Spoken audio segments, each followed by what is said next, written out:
And we are on air. Welcome back, everybody. This is stream number 2 of the day. You can see we got another person here. We got a third person. Hi. Tom's joining us for Bethesda. This is the E3 Bethesda Livestream pre-show, I guess is what we're calling it. We're basically going to talk about pre-show show. Talk about what we think's going to happen with it. So we got Tom, who is another part of level 2. I'm pointing up here because he's up there on my screen. I don't know where he is on your screen. We got James from Tagato Power, and then we got David again. So let's start off with, I think, what will be almost guaranteed to be seen is Fallout. What are we going to see from Fallout, DLC wise? What do we predict? Asking anyone in particular? Or anybody, just everyone. Whoever wants to choose. Hi, Blue. How are you? I'm going to go ahead and say we can expect a decent-sized expansion from them. I think they've done a couple kind of smaller ones. They had like the robot one and a couple other things, that Bay one recently, that were like a good size, but not necessarily the standard of a Bethesda, a full expansion pack release. So I would expect to see them come up with something that's kind of like maybe kind of a mega pack, like a good 20, 30-hour game extension just to keep that vibe going for Fallout 4, which I think some of that community's died off a little bit, so I think they need something like that to inject a little bit of life into it. Yeah, they haven't done they haven't announced anything, right? They just kind of drop them out of nowhere. Yeah, I was gonna say they don't like part of the season pass. They didn't say you're gonna get X number of them, right? When they announced exactly, it. Okay, yeah. cool. I couldn't remember. They're also, with mod support, that's going to extend the life of they that recently game as well. did that for Xbox, didn't they? That was just the other day. Yeah. Supposedly PlayStation very soon. Hopefully, Maybe they'll talk about that today. I don't know when it drops. But, yeah, mod support would be great because as somebody who plays with a bunch of PC friends, one of the great things they have is mods because you can do pretty much anything. You can fly Millennium Falcon in Fallout if you wanted to. Because mods. Yeah, you can use lightsabers. You can fight Randy Savage. Have you seen the John Cena cannon? No, I've not seen John Cena cannon. You fire John Cena at the enemy, and every time you fire, it like plays his theme song. It's the John Cena. Let's not forget about the Skyrim style Thomas the Dank Engine mods. Like Jesus. The fun. But the problem with that is on console, it's a little bit harder because they obviously have to be a little bit more strict with what they can and cannot have because it's not an open platform. Well, I think they've been running into problems with some of that Xbox stuff recently. I was reading about it, but what I really would enjoy seeing as far as mods go is the texture packs, because I don't know if you guys have seen lately, but there's been some serious improvements to things like Skyrim and GTA 5, where those mods now are taking those games to like ridiculous levels of graphics. Like they're just so lifelike. The Battlefront had one on PC that looked realistic, like beyond photorealistic. Yeah. It was crazy. It's beautiful. Those things. But then you have to ask yourself, can a console handle that? Especially since it's not the Neo. It's not the Neo or the Scorpio or whatever the hell they're going to be called tomorrow. So Fallout is obviously I'm almost 99.9% sure they're going to say something about Fallout, whether it's again numbers or I predict a DLC of some sort because that was their big thing last year. They announced it at E3, came out later that year. It was all the rage. It's how they start off. The E3 started off, and it was awesome. That being said, let's go from something we know is going to be there, or more than likely going to be there, to something that probably will not be there. Elder Scrolls. What do we think we're going to see, if anything? Skyrim remastered with mod support. Mods. That would be that would be crazy good. The Bethesda thing is just mods. That's yeah. I don't picture them coming out with another Elder Scrolls at this conference. It would be great because it's one of my favorite games ever. But I think they're currently putting a lot of weight still behind Elder Scrolls Online. Like they have the Dark Brotherhood coming out here soon for that. Mm-hmm. I just don't think it's necessarily going to be something that we're going to see here. They may like tease the name or something. That would be a killer like ending. But I don't know. We'll see. What do you? Kind of like they did with Halo a few years ago, where they just put up the Halo thing and they're like, "Hey, this is coming, but not yet." Get you hyped. But the other thing you have with that though is I like the way they did Fallout, where it's like you kind of knew it was coming, you just didn't know when, and they're like, it's here. And I kind of want them to do that again. I mean, after playing Elder Scrolls Online was my first Elder Scrolls game, so after playing that, I'm probably going to play this next one to see what it's all about, because from what I've heard from David playing online, it's something I should at least trying to dig into, and Tom's convinced me when I first got the game to dig into it as well. I don't think we'll see ESO. I don't think we'll see Elder Scrolls 6, but like David said, I think there's a good chance, in my opinion, that we will see some sort of remastered version, just as like a stopgap. But I said that earlier during E3 that I wanted Mass Effect stopgap thing, and it didn't happen. So who knows? But I would love to see something come from that franchise, whether it's maybe another DLC or something else. Who knows? I don't know. Yeah. What do you think, Tigrado? You've been quiet, buddy. Well, that's pretty much it. Like for Elder Scrolls, like everyone's expecting Skyrim remastered. Everyone's been talking about it, so that's the thing. And Elder Scrolls 6 seems unlikely, but Elder Scrolls remastered Skyrim sounds very likely, and so many people would buy it. I mean, I would. I have the first game. I mean, I just want to play that game again. Well, I could, but it's just remastered one would be so good. Well, it'd be like awesome. Picture because is there DLC for Skyrim? I don't know. Yes, there is. So picture is like game of the year, like complete awesome edition, essentially. Like I don't want to call it the definitive edition because a lot of things call it that, but that's what it would be. It would be like, as of right now, it would be everything that this game has to offer to you. And I would love that because I've never played it, and I love Nords. I think if they could get those texture packs in there as well, like actually, like when we say remastered, like look at what the community is doing, look at what the mods are like, and that's what we want from a remastered version of this game. Don't just give it a quick lick of paint. Like, really go all out for it. Now, that's not an easy task because those games are giant and they have a lot of details and there's a lot going on with them. Whether even a system like the PS4 could handle that at absolute full resolution remains to be seen without the bugs and glitches and everything. But I think people have a certain amount of kind of expectations of bugs and glitches when it comes to Bethesda. So just because the games are huge. Games are huge. Yeah, they totally are, and it's really, really difficult to manage that because they really go out of their way to make these games incredible, and it's difficult for them to. I would think it would be difficult for them to just redo the whole thing like it's no big deal, and that would be something that I would think would take at least a year or two's worth of work. Mm-hmm. So either they have already been working on it, or they're to announce that they will be. David made the point earlier when they did Fallout 4, they ported Skyrim. Yeah, that was one of the things they said. The first thing they did is ported it to Xbox One. So half the work's already done.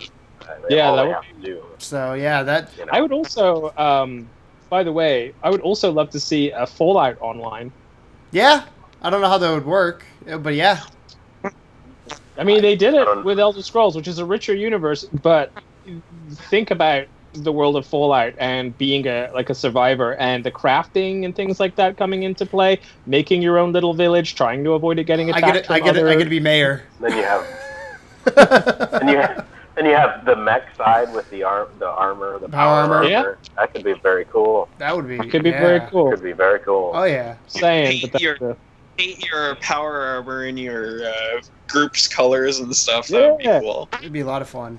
It'd be awesome. You could have like little underground like layers where you and your guild hang out, and you could protect it. Like you could have your own vault. Let's say your guild has a vault. Mm-hmm. Be great. That would be, and it would be awesome if expanding. I mean, we're gonna go off topic here for a second, I guess, kind of. But imagine being able to like vault or Fallout Shelter of a game on PS4. Where you design your own vault from scratch. Like, how cool would that be? But 3D. So awesome. That would be so cool. Or maybe it ties into that game where you can make it on the mobile device and import it into the game. I don't know. That would be trickier. But people are smart. Smarter than I am. The other big game I think I almost guarantee I think we'll see something of, if not 100% sure, is Dishonored 2. I can almost guarantee we're going to see something like that. If we don't, I would be very, very surprised. If we don't, because it's coming out later this. Is it coming out later this year? Yeah. November. I couldn't remember what the release date. Assuming it survives. Yeah, that's assuming it doesn't get pushed back and everything else does. But what are your guys' thoughts on that? I'm very bad at this because I don't play any of these games, but I've never played the first one. So what are you guys' thoughts on potentially seeing Dishonored? What would you want to see from it? What would make you buy one or buy it? Well, I looked into this. I actually just looked up. I did a brief search online, and it seems that some things that people are talking about is that there's been leaks about the character for this one, Emily Caldwin. Did I get that right? Is it Caldwin? You're asking her wrong. Doesn't matter. Close. Emily, or is it Caldwell? I think it's Caldwin. But I forget. It's been a while since I played it. They've been really talking about that they're going to show some of her abilities for this one because they're going to be different than obviously Corvo's slightly, and they're talking about the Outsider. Obviously, he's back. From what I saw, there's been leaks or there's them talking about that. So we're probably going to see something about that, more about the story, I guess, more about some of the abilities that you say, maybe some gameplay. That's what I'm expecting, at least from Dishonored 2, and I'm really excited for it because the first one was excellent, and it wasn't even open world, and I don't think this one's going to be open world either, but it certainly looks exciting. I'm torn on Dishonored, to be honest, because I remember watching the first trailer for this Dishonored, the very, very, very first one, that made it look like a combination of BioShock and like Assassin's Creed, right? But in an open world. And everything about that just sounded incredible. I was a little let down upon release when I realized that it was an open world. It's kind of, I would call it like a mini sandbox game where like, you have a sandbox to play within, kind of like a Crisis or would it be like Tomb Raider? Hitman, would it be like something Tomb like Raider, that. Where you have the big open? Not so much. Like if you've played like a Hitman, where they have this big open area and you can go wherever you want to within that open area. That's kind of like a lot of what the gameplay was. There was some kind of running around, but it just felt like the world was small. Yeah. And it was a short game. Like it could have gone on a little longer. As far as the gameplay mechanics though, and the story and the graphics and all that stuff, fantastic. Like all of that was really, really great. So I would be super interested in seeing what they could do with the sequel if they could expand it out a little bit more. My major disappointments with the first title though were mostly just the size of the game and the length of the game. So I think if they could improve upon those two things, I'd be down. Yeah. I'm about to spoil something here, but apparently an hour ago, I just looked up Dishonored 2. An hour ago, there is a teaser trailer that got leaked for it. Oh, yeah. So looks like we will be seeing Dishonored 2. It says in-game environments. It doesn't say whether it's gameplay footage or... I assume that means I think they'll play it live. I think they'll have live game. That's something EA... I don't think... EA didn't have any live gameplay other than the end with Battlefield. That's interesting. It'll be interesting to see. I know. We're not here talking about EA. They screwed it up. But I hope they have... Because if it comes out later this year, I think they have to have some sort of vertical gameplay slice to show off. Because it is E3. I mean, yes, you can show it off to people on the floor, but those of us who are at home want to see it. So, yeah. What about you, David? Agreed. Played it, so I'm sure we'll see it. Yeah, I mean it's the media. Yeah. So what else does Bethesda potentially have in the works? Do you guys have any? That's all I had. I think we're gonna see some Doom DLC. Doom DLC. I think big time. Yeah, I think because. Doom, I think, got a little bit of a mixed reception. I think the basic kind of opinions on it at the moment are that the single player is fantastic, the multiplayer is so-so. But I think if they could try and expand upon the single player with some DLC, it would be interesting. I think more likely they're going to try and improve the multiplayer with DLC as opposed to trying to add on to the single player already. But it's tough to really know for sure. But I think there's going to be some Doom-related news in there. I just don't know what it's going to be. I hope it's single player. Because, like you said, it's just so... There's rumor of Wolfenstein 2 also.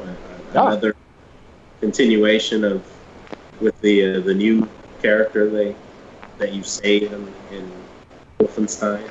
Interesting. Did you play the sort of, I don't want to say the remakes, but the newer versions of Wolfenstein? I own the Wolfenstein by Bethesda. But how did you feel about those? Because to me, I was thrown off a little bit by the way the controls handled. I don't know if that's the opinion that a lot of people had, but it seemed very odd to me. I I enjoyed it. It was, one of the newer, for me, when it came out, it was one of the newer console shooters that I had played. I liked the dual wield. There were parts of it that were off-putting because it didn't feel like the old Wolfenstein. Like Doom is so nostalgic, but I like it. The story is fantastic. I think is what makes it. It's definitely one for the books. Has been for a long time. You ever? And say I played a little bit of the first one because they were on sale on PlayStation Network not too long ago, and I started playing through the first one because I love World War II. I mean, I love the Nazi. I don't want to say I love Nazi Germany because it sounds really bad the way I said that, but I'm fascinated by it. I love Nazis. No. Just living in that world and kind of seeing how people take this thing and make it into a living, breathing thing, and how they handle that and all that. So World War II I find very fascinating. So like to me that was an awesome thing, and I would love to go back into that and kind of experience it again.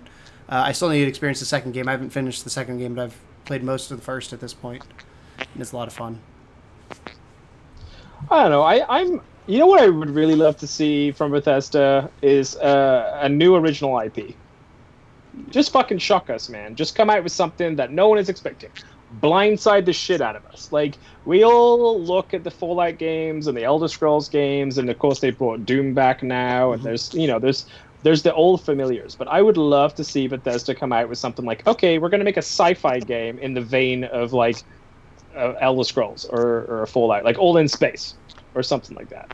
That would be incredible. Like if they can really blindside us with something, an original IP designed in the same style as like a Fallout or a Elder Scrolls. That I would like to say, because if you're to do that, you couldn't do old school, like you couldn't do medieval because obviously Elder Scrolls got that. Couldn't do modern day because Fallout has that, or future, I guess.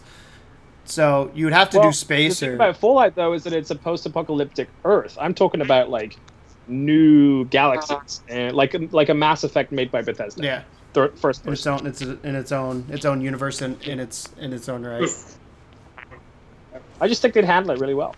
Yeah, it's weird because Bethesda, I feel like, they release a game multiple games pretty much every year, but like, I feel like they take their times with all their games, but obviously they have the bugs and they're known for their bugs because like dog meat getting stuck. And the other day we were playing Elder Scrolls and I got stuck in a wheelbarrow and I could not move.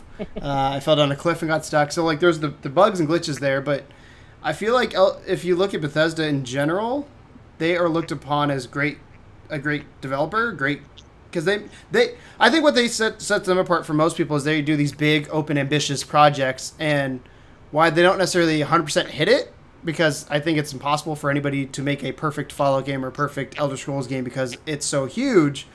I give them props for even trying, because a lot of companies would be like, no, we're going to cut this down. We're going to give you the thin slice and have that as that. So I would love to see a new IP, but I don't know where it would fit, because right now you have Fallout 4 Elder Scrolls team. Who would you have work on that IP? Would you expand the company? Would you... That's what you run into. That's the difficult one. I think Fallout 4 now has wound down to the point where they could probably have a smaller team working on the DLCs, and then maybe move the bulk of the Fallout team onto a new project. That's how I would envision. Well, the bulk of that team's probably going to Elder Scrolls to get that done. Yeah. So. Well, you could slice off a bit of pie and just kind of say, hey, you guys just try and figure some stuff out here and see what you come up with, and then. What happened with No Man's Sky was that that team was originally working on a different project, and just a couple of those guys got together in a back room somewhere on their days off or whatever, and they started working on this little ambitious sci-fi thing. And it snowballed, and now we have No Man's Sky on the horizon, which looks like it's going to be this incredible kind of masterpiece of a game. So I don't see why you couldn't have a couple folks over at Bethesda, maybe some of the more creative or interesting types over there, break off and just start looking at something like that, and even just kind of testing it out, putting their feet in the water on it and seeing if it sticks, see if it looks like something that could be a viable IP. Because I think the only worry I ever have for Bethesda is that they're going to run out of ideas. And they have this great sort of protection of their lore, and the fact that the Elder Scrolls lore is like just ridiculously huge. The Fallout lore now is ridiculously huge, and they have this great story behind all of their games. So it's very, very hard for them to do something completely fresh and new. Like, it takes a lot of time to do something like that, but I would love to see it. I would love to see them just kind of risk it and see what they could come up with. They're one of my favorite companies, and I think if anyone could do it successfully, it would be them. Yeah. I was just pulling up an article here that I read earlier, trying to see what they said. But they predict, one of the predictions they had was that they're going to have Quake be announced as the 20th anniversary, because that's coming up. That would be interesting. I mean, I feel like we're in the year, or not the year, we're in the years of remakes and remasters and anniversaries. I mean, we had I think it started with the year Luigi, essentially, when it came to that kind of stuff. And now it's like, 10 year, 15 year, because the industry is now old enough that, because obviously you couldn't go back and remake Mario Brothers 1, 2, or 3, because you could, but it'd be the same damn game. You could, but should you? No. But like when it comes to like the Xbox generation, the 3D graphics generation, picture some of those games, like Call of Cthulhu. There's a new Call of Cthulhu coming out. I would love to see the old Call of Cthulhu kind of updated, and I think that's what it's going to be. So I'm excited just to kind of let developers fully realize what their vision was, and I think there's technological hurdles that were in their way at the time when they did those to kind of like show these things off. Because I like that idea. I would love... Yeah, I like the idea of them going back and playing with newer technology. I would love that. The only thing you have there is, A, it has to have some sort of nostalgic feeling, and B, it has to have some sort of monetary value for them to be able to do it, because they're not going to put all these resources into a game that nobody gives a shit about, because there's no point. But do you guys have any last words? Anything you want to throw in there before we switch over? We're going to switch over to live stream and get ready for that to rock and roll. I'm going to check it real quick to see if they have started it up. We're at about 8:52 right now, right? So the live stream is at 9? At 9, but I'm going to make sure, I want to see where it's at. Because, yes, live stream starts at 9. I'm waiting for it to load. They usually have about 5 minutes before they start with the stills and a bit of weird music. Yep, I just want to make sure. By the way, we had a guy earlier post on your guys' YouTube thing for the EA conference asking what the music before the EA I saw conference that. was. That little elevator music that they're playing. Fucking points to whoever gets that. Yeah, somebody go. Shazam. I don't know. Yeah, somebody Shazam that. Oh, big props if you get that. Yeah. So if anyone knows the answer to that question, there's a guy that really, really, really wants to know. If you really want to listen to it, you go back and watch the live stream. It's on there somewhere. Yeah. So. All right. Any like I said, any last thing from you guys before we go ahead and switch over and see what's going on with the live stream and see what they actually have, and we'll reconvene afterwards and kind of give our opinions. Not really. I'm getting blank stares. I think because Bethesda. I'm just excited. We covered it. I'm way more excited for this than I am the EA one earlier. I mean, EA had a few things that I wanted, but nothing major. I think Bethesda. I think what makes me excited about Bethesda is we don't know. Like, we know, but we don't know at the same time. Like, recap. If you look at what they did last year, like, no one had any idea what they were going to come out with. If they just went bang, bang, bang. If they do another Fallout 4 release where they're like, hey, by the way, here's the game. It's coming out in November. Yeah. Like, that would be insane. I would love if they did that. I don't know what game would in their lineup would do that, but I mean, Quake could be that game. Maybe. Who knows? Because it's not on anybody's radar. So, but we're gonna go ahead and switch over to the live stream, guys. We will see you guys hang out after the. I keep pointing over here because the chat's over here, camera's over here. Hang out after the show, and we will give our kind of recap and thoughts on what they announced, what they didn't announce, what surprised us, what didn't surprise us. Hopefully, it's a little bit better than EA was earlier because that was kind of flat. But yeah, that was bad. But we're going to switch over to live stream now, guys, and thanks for you all three of you, hanging out, and I will see you guys after the show. Bye, guys.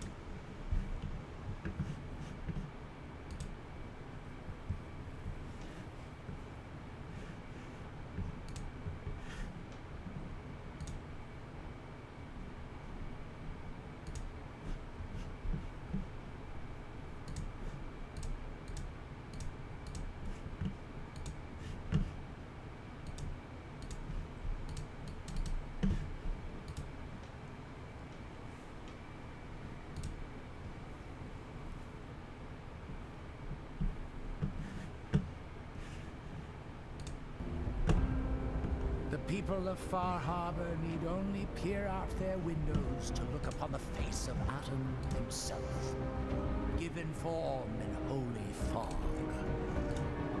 I know peace can still be achieved. Peace? You call murdering one of ours peace?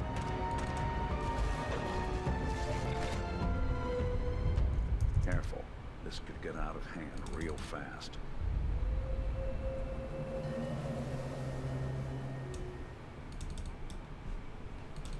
See? Creepy. Yes.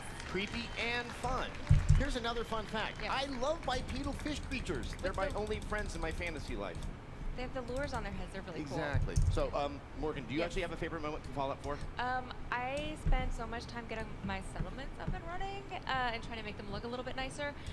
I mean, slapping a painting on that rotted out wall, I think it really spruces the place up a little bit, doesn't it? Yes, yes. It really ties the whole lean-to together. Yes. Now, I have to be honest, I really love the freedom to build in Fallout 4. Yeah. And I really, really did try to make things nicer for my settlers, and I failed all of them. Even in the apocalypse, I am not Jonathan Adler. I think they should be happy that they have beds, right? They always complain to me about their sleeping arrangements. Did they not see my painting? I crafted that myself. All that time and apocalyptic paint. No, I got to the point where I'd just be slapping down a sleeping bag and like, here, is that good enough for you? Oh, you want a roof over your head, I see. Well, too bad, because this is what you get. What other people actually can pull off in creating those settlements is absolutely incredible. I know, they did better than me, so you guys should get ready to get jealous.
All right.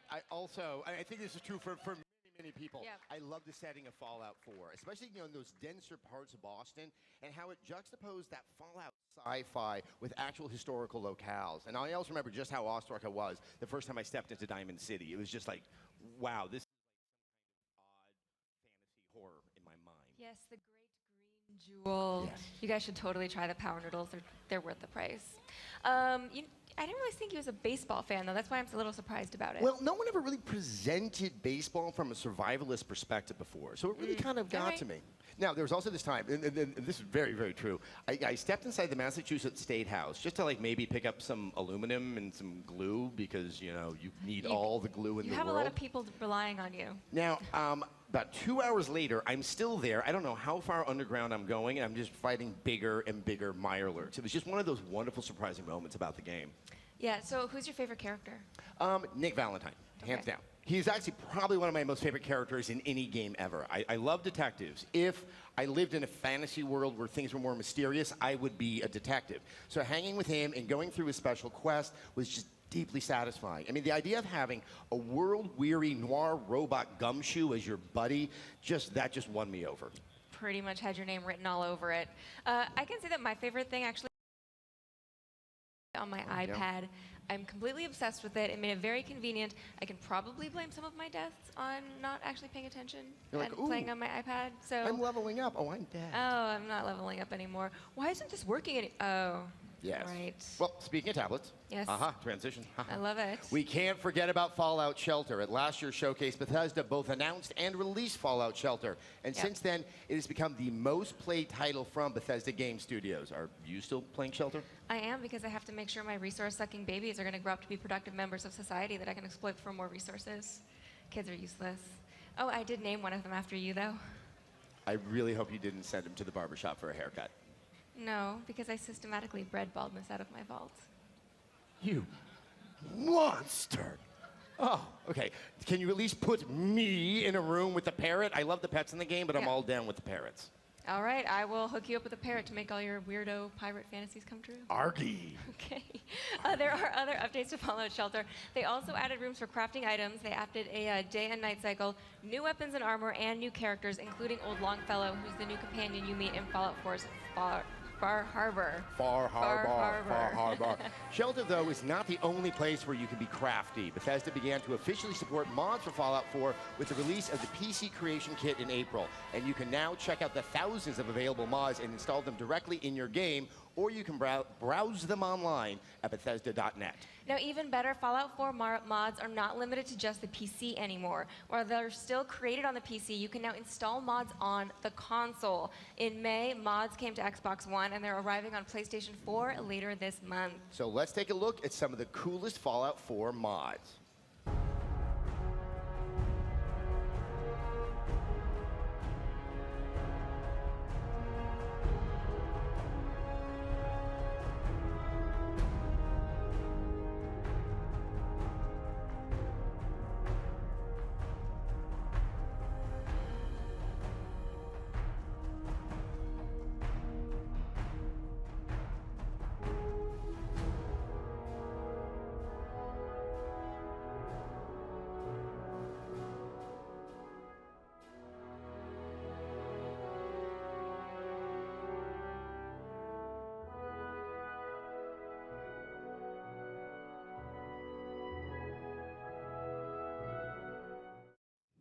You know, to be fair, that really just scratches the surface of what's available out there as a mod. And I've always been amazed at how creative people are them. It's like with the shelters in the apocalypse.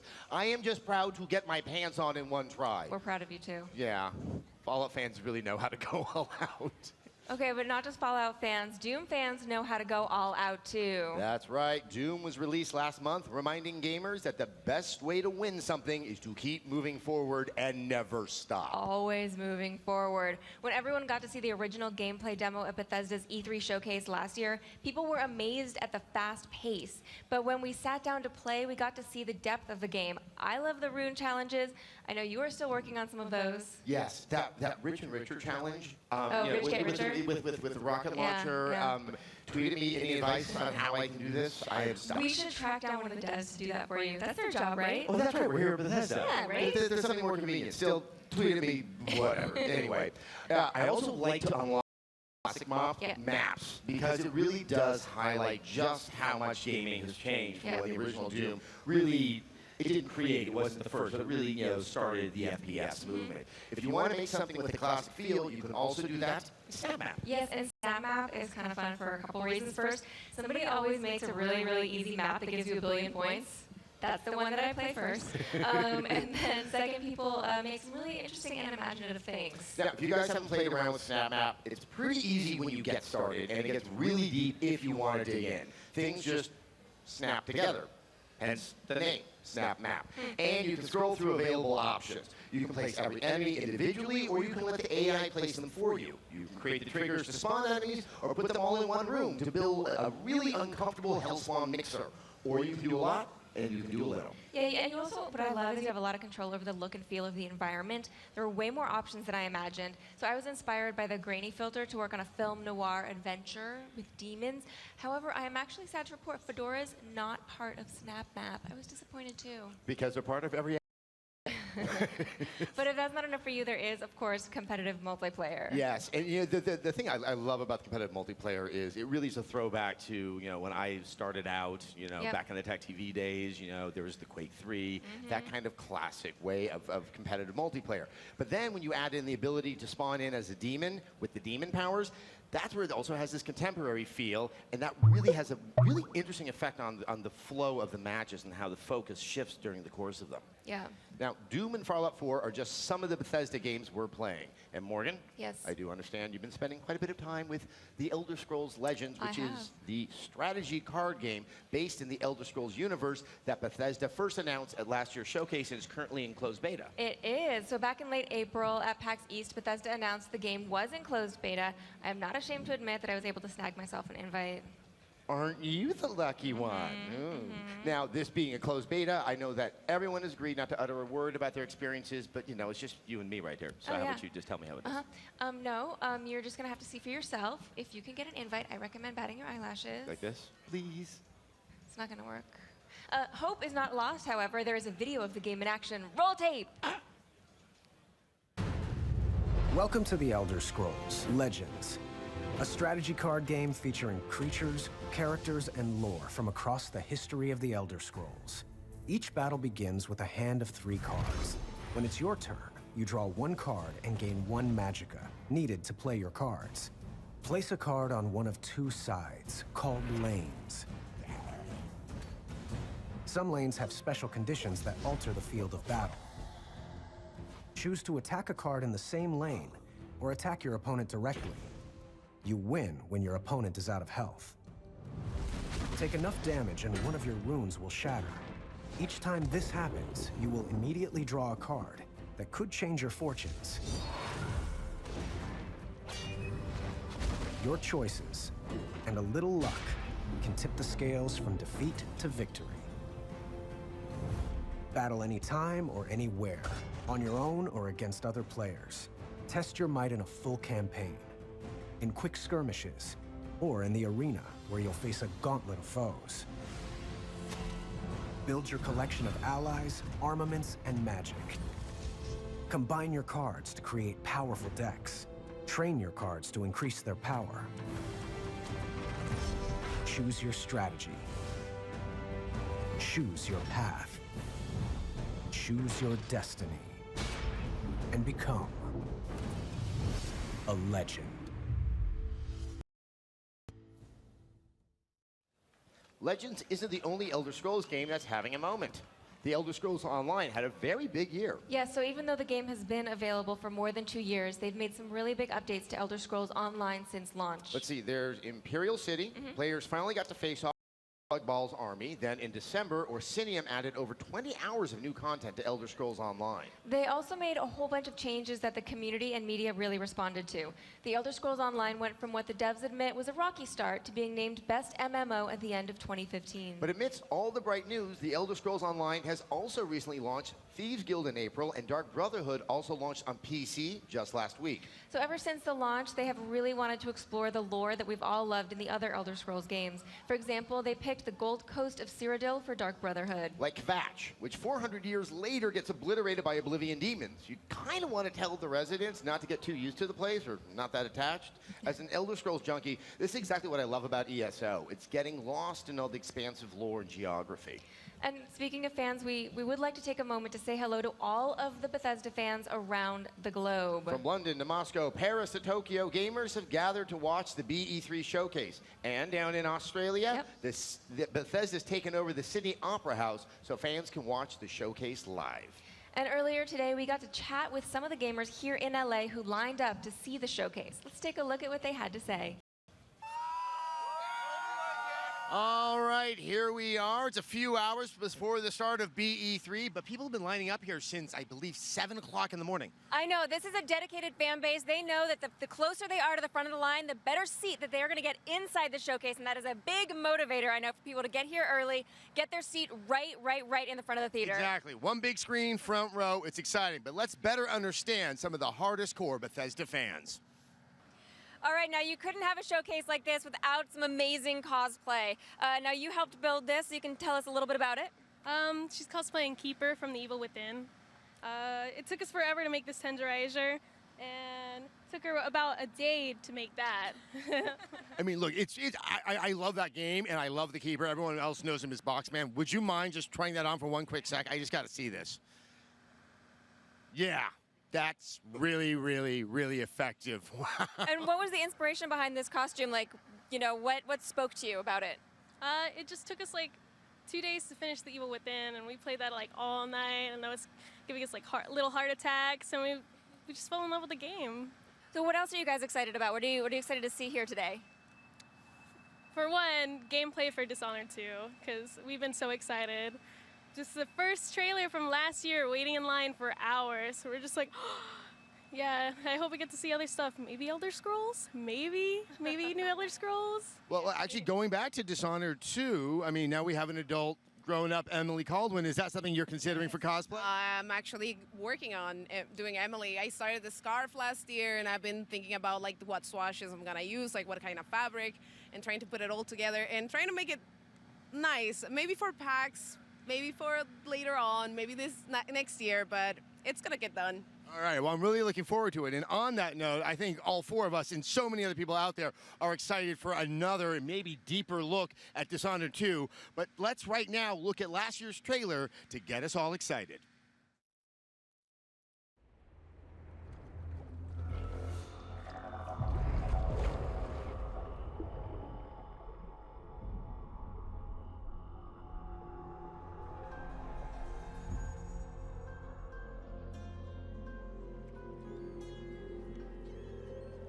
It's happened again. Someone's pulled the rug out from under you, an empire at your feet, and you've lost it all. Be honest, did you really deserve any of it? More important, what would you do to get it back? Careful, there's always a price to pay. What you decide will ripple across the years. Blood in the gutters and corruption on the wind. It'll be fun watching this unfold. What will you do with the power I've given you? How will you make your mark on this wretched world?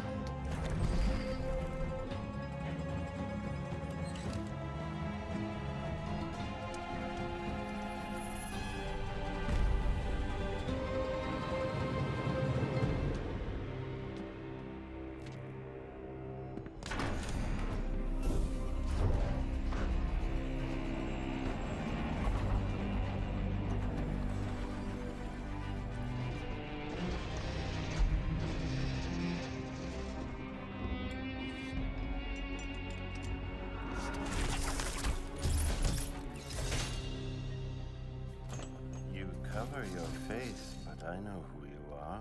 Emily Caldwin. Nothing is an accident. Everything is in motion. All of it has led you to this exact second in time.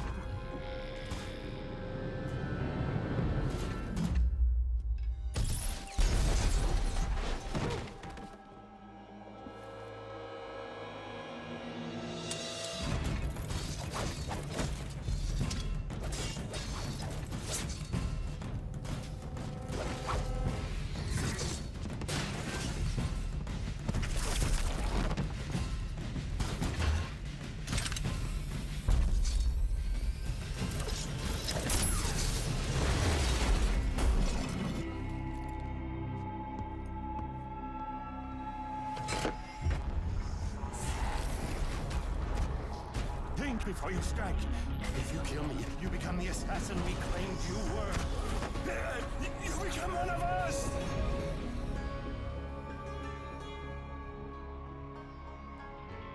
The years are long,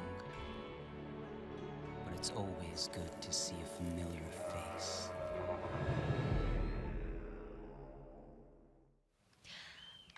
Pretty excited for that. I think some people in here might be excited for that too. Excited. That's a nice understated term. Well, yes. You will not have to wait long. Bethesda has announced that Dishonored 2 will be available worldwide on PlayStation 4, Xbox One, and PC November 11th. Now you play as either, I know they're excited for that too, you play as either Emily Caldwin, who we just saw in the video and who looks super awesome and who's who I am going to play as, or Corvo Attano, who is also pretty awesome, but I am playing as Emily. Well, both characters are fully voiced, and they bring a different perspective and play style depending on which one you play, so, you know, there's a good reason to maybe play both. I guess. They do have different, sorry. They do have different powers also. If you played the first game, you're going to be familiar with Corvos. They are going to be significantly upgraded. Emily's are actually all new, so as always, there are going to be tons and tons of ways to play the game.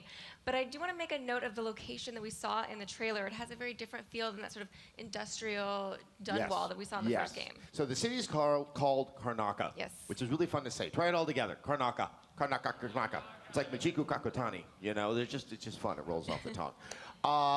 Anyway, it's based on southern Mediterranean countries like Greece and Italy. But what I noticed was the significant verticality of the city. Does this mean that we're going to be going really, really high, be up in the clouds, getting vertigo, and that's how we're going to be doing the sneaking around? At least Emily will be when I play as her. Okay, you're going to play as Emily. Did I mention that? I think you did. You know what I didn't see in Karnaca, though?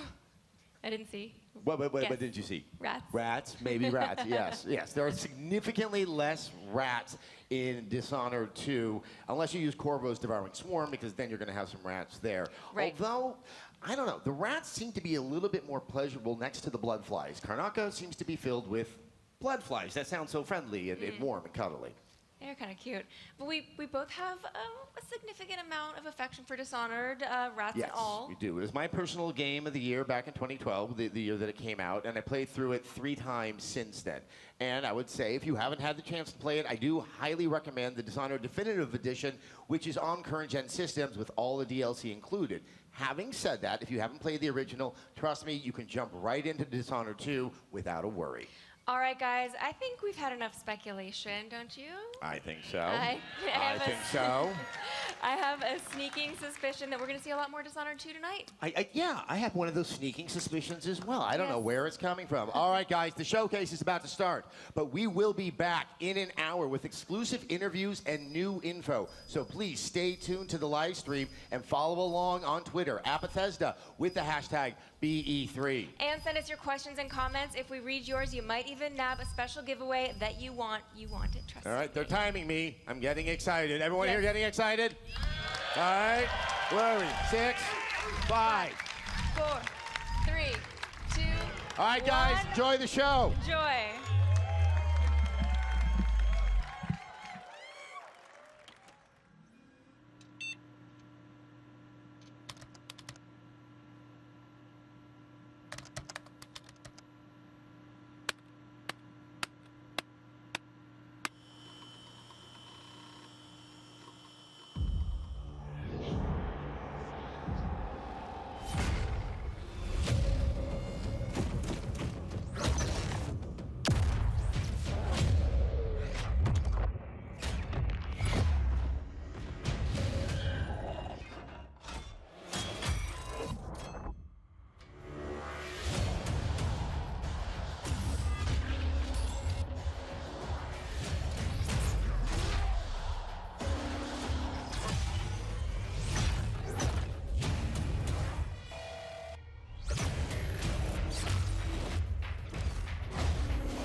Ladies and gentlemen, please welcome Studio Director of id Software, Tim Willis.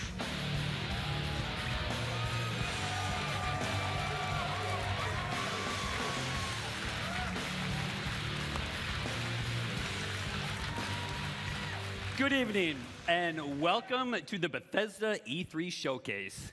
Yes, Quake is back. The game that defined competitive multiplayer is back and better than ever. You know, it's hard to believe that 20 years ago, Quake was first released. And, you know, if you'll excuse the pun, the aftershocks can still be felt to this day. Quake set new standards for multiplayer and pushed the boundaries for graphics and gameplay. Quake also became a pioneer for esports, and 20 years later, Quake is still played in tournaments across the globe. The biggest of those tournaments is our very own annual gathering, QuakeCon, which will attract this August tens of thousands of people to Dallas. As a co-designer of the original game, I'm extremely proud and excited to be standing here today to announce the next chapter of this great game, Quake Champions.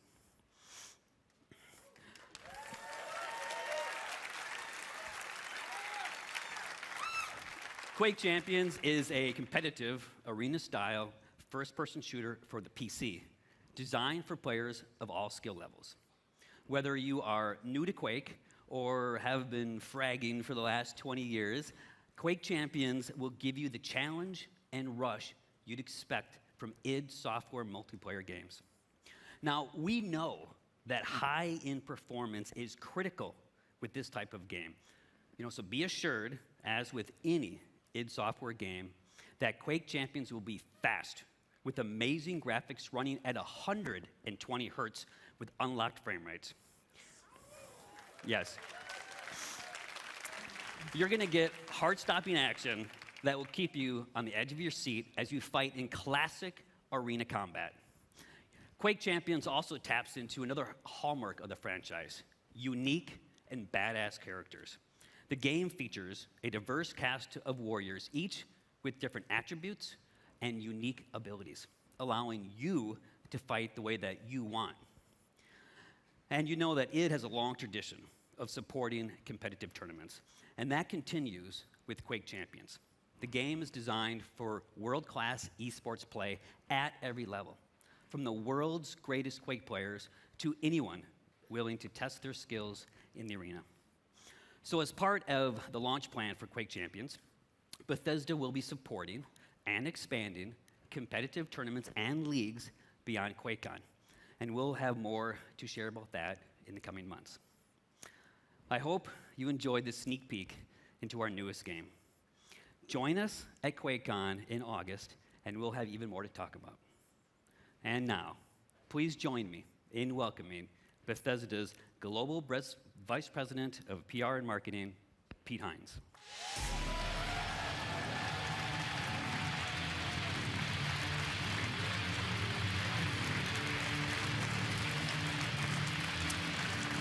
Thank you. Thank you, Tim. As Tim said, we'll have even more to show on Quake Champions this August at QuakeCon. I mean, it's right there in the name. How would we not have our new Quake game at QuakeCon? Make any sense? But right now, we're not at QuakeCon. We're at E3, the biggest week in gaming, and this is the Bethesda E3 Showcase.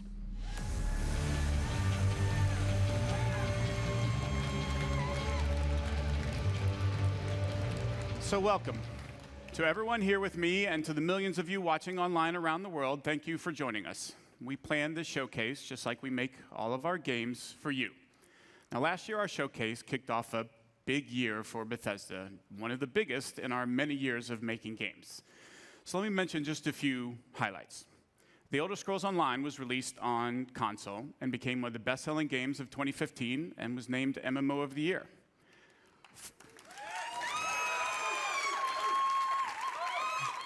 We launched Fallout Shelter, the very first mobile game from Bethesda Game Studios, and it became an instant hit and winner of multiple Mobile Game of the Year awards.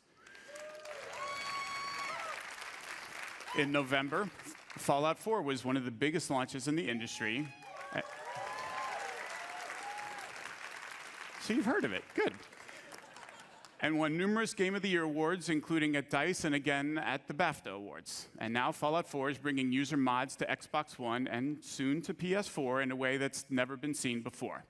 And just last month, the new Doom was released to rave reviews. Now, the original Doom almost single-handedly popularized first-person shooter games, and now you have a new Doom game faithful to its legacy with some of the best graphics and gameplay ever, and millions of fans have been enjoying the fast-paced action and creating and sharing mods using SnapMap. The response to all of these games has been amazing, and your enthusiasm and support for us has encouraged us to go even bigger. You just heard about our new Quake game. Let's see what else we have planned for you guys. At last year's showcase, I told you about The Elder Scrolls Legends, a free-to-play collectible card game. Now, as I said last year, I am a huge fan of these games. I play them a lot.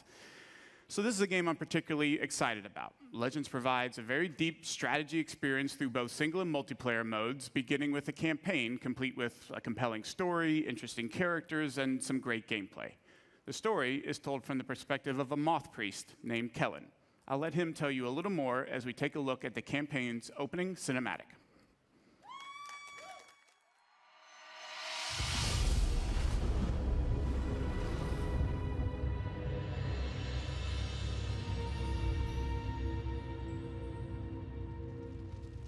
The Elder Scrolls show us what was, and what yet will be.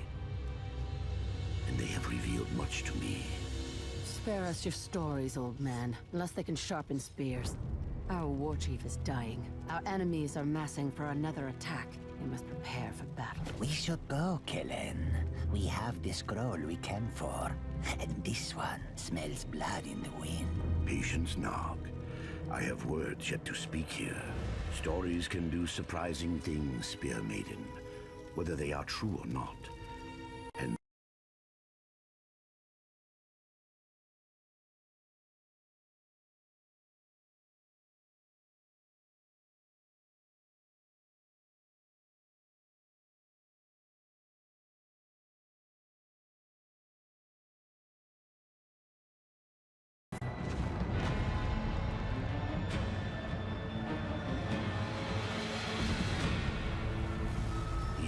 fled north, leaving Cyrodiil to the invaders. This is the story of a forgotten hero who changed the very course of history.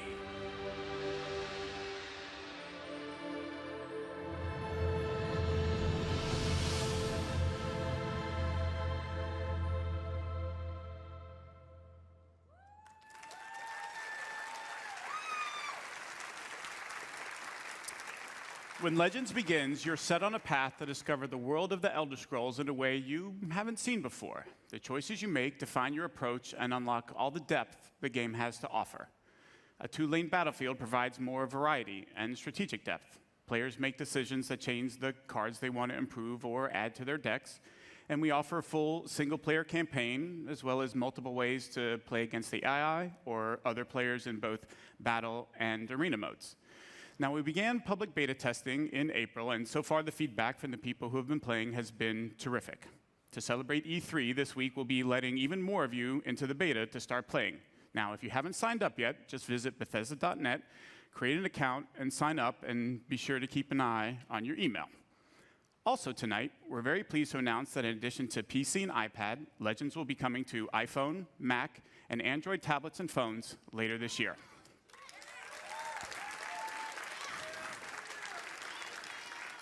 As I said, I'm very excited about Legends as it brings together an award-winning franchise that I love and a new genre, and whether you're a veteran strategy card fan or have never played a game before, it's a game we think you'll all really enjoy. And now, so long as we're on the topic of Legends, let's take a look at what the team at Bethesda Game Studios has been hard at work on.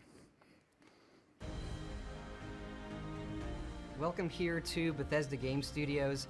It's amazing to think it has only been a year since you first heard about Fallout 4 at this very event.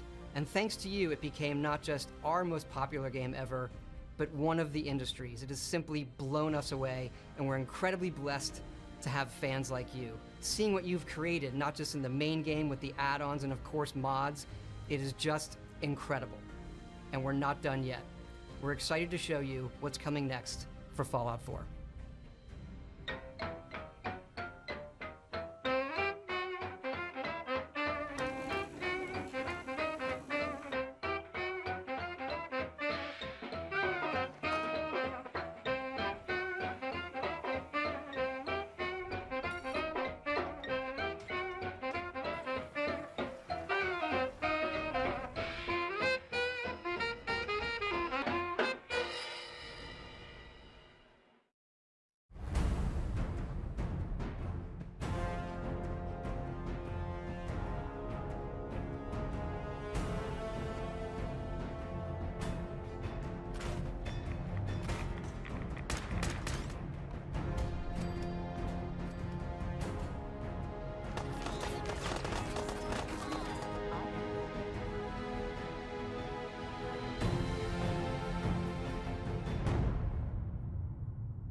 but the crying, and I can't get over crying over you.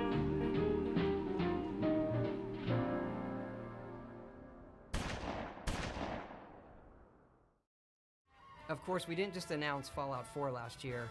We also announced and released Fallout Shelter, which over 50 million of you have downloaded and played. We have a really big update coming out.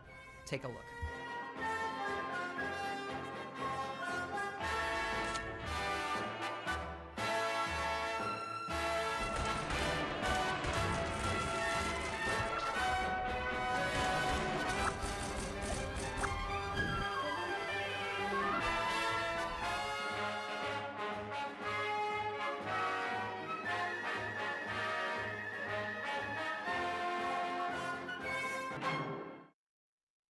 We hope you're as excited as we are about all of the stuff coming to Fallout. We want to thank you again, not just for your support over the last year, but your support of our whole studio really over the last 20 years.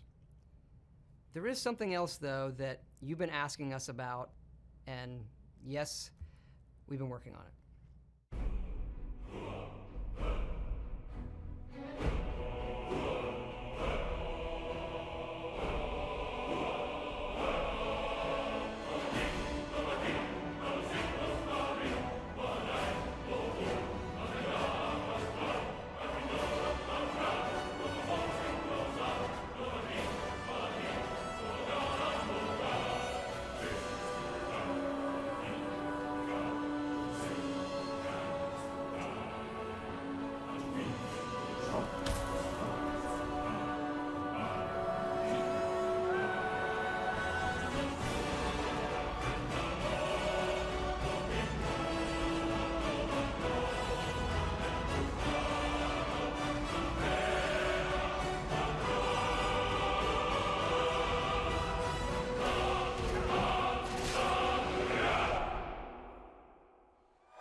Ladies and gentlemen, please welcome the president and co-creative director of Arcane Studios, Rafael Colantonio.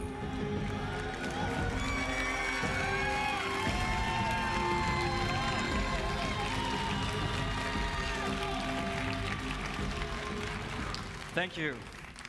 Hi everyone, I'm very excited to be here tonight on behalf of Arcane Studios, the makers of Dishonored. Our passion is for a very specific kind of game, first-person immersive games. Our games blend narration and simulation in a way that makes every player's experience different, where players can improvise and where choices have consequence. Our games encourage replay in order to try different playstyles so that players are free to play their own way.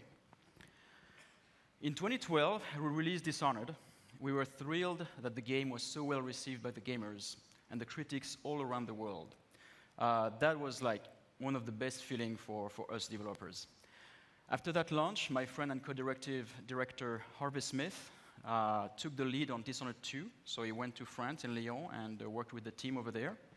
Meanwhile, I have been busy in Austin working on something else with the team in Austin. And tonight, I have a surprise for you. I'm going to reveal what that surprise is in a minute. It's a new game built on the values that are so dear to Arcane. It's another first-person immersive game set in a dangerous universe, only this time we've added a psychological thrill. Here is the world's first look at what we've been up to. Good morning, Morgan. Today is Monday, March 15th, 2032. You have a 9 a.m. appointment with Alex in his office. There is no duration set for this meeting. There is a 3 p.m. meeting in TranStar Conference Room A to greenlight research and development plans. Please confirm your attendance prior to arrival. The most recent test results from the psychotronic... Good morning, Morgan. Today is Monday, March 15th, 2032. You have a 9 a.m. appointment with Alex in his office. There is no duration. Good morning, Morgan. Today is Monday, March 15th, 2032. Good morning, Morgan. Looks like we have some tests to run through today.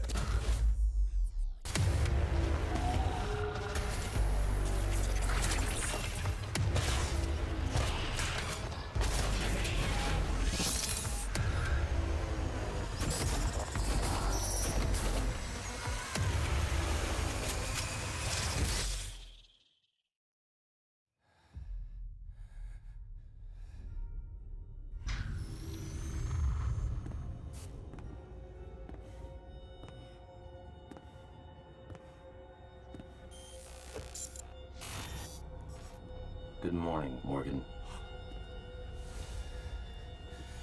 You're not going to like what I have to say next.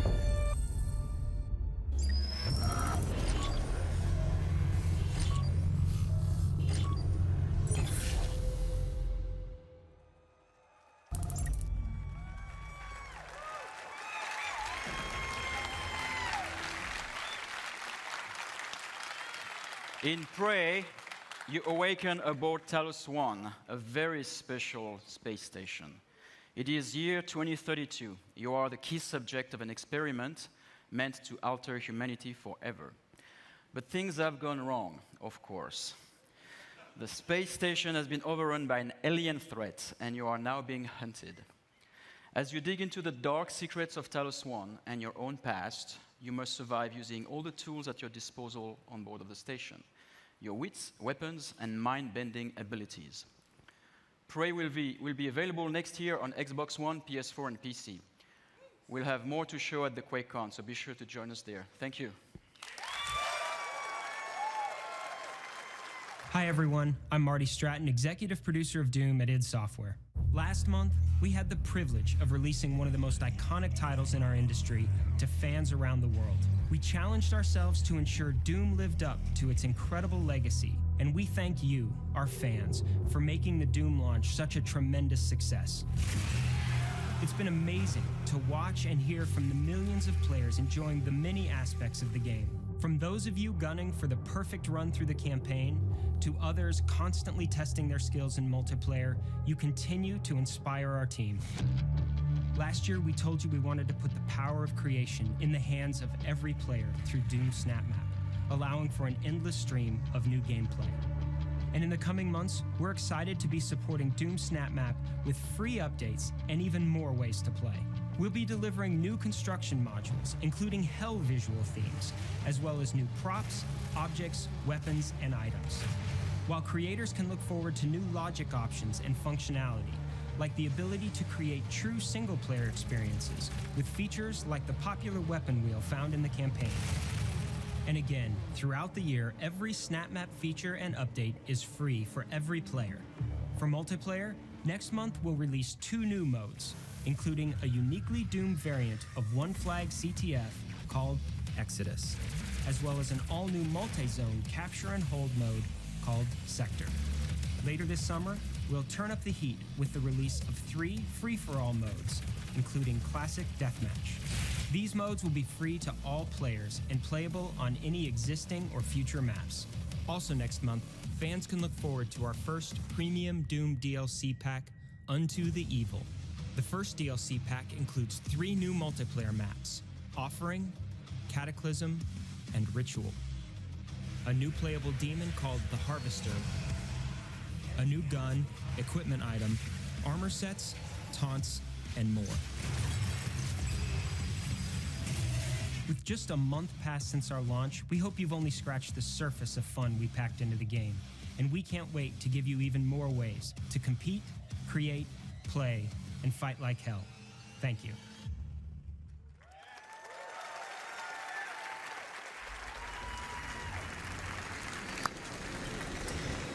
Wow, ton of great stuff there for everyone that's enjoying Doom. And again, we thank you, the fans, for making it such a hit.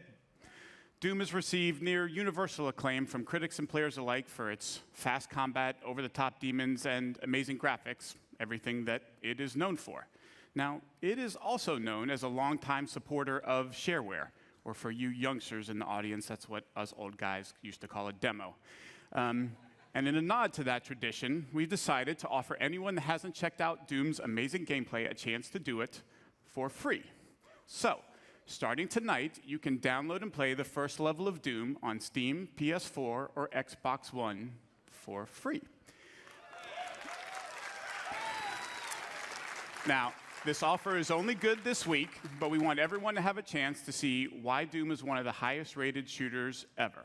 So if you love super intense action or you just want to experience state-of-the-art gaming, go download Doom and fight like hell on us. We think you'll see what everyone else is talking about. Now, let's shift from Demons of Hell to Daedric Princes and Secret Assassin cults. Please welcome from ZeniMax Online Studios, the Elder Scrolls Online game director, Matt Firor. Matt?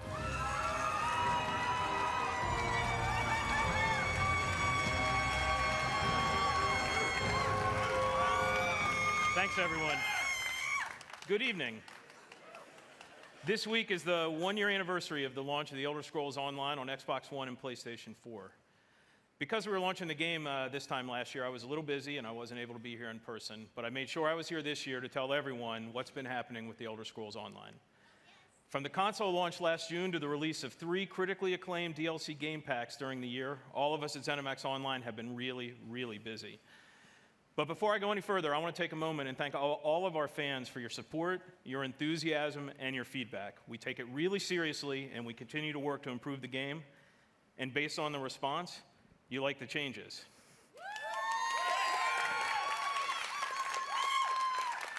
Elder Scrolls Online was named the best MMOG of 2015, was one of the best-selling games of the year of any kind, and now supports a highly engaged community of over 7 million of you who have been exploring this enormous world of Tamriel. Let's take a look at some of the highlights from the Elder Scrolls Online from launch onward.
As you can see, the Elder Scrolls Online community is having a lot of fun playing the game, and our player community is still growing.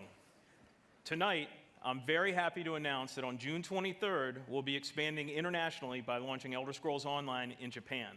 We look forward to welcoming these fellow adventurers to the exciting world of Tamriel. And for everyone who plays, we have a lot more great content on the way. For me, one of my favorite moments in any RPG ever was the Dark Brotherhood quest in the Elder Scrolls IV Oblivion.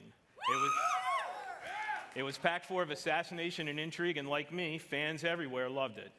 So I'm particularly excited for the launch of the Dark Brotherhood DLC game pack on Xbox One and PlayStation 4 this Tuesday.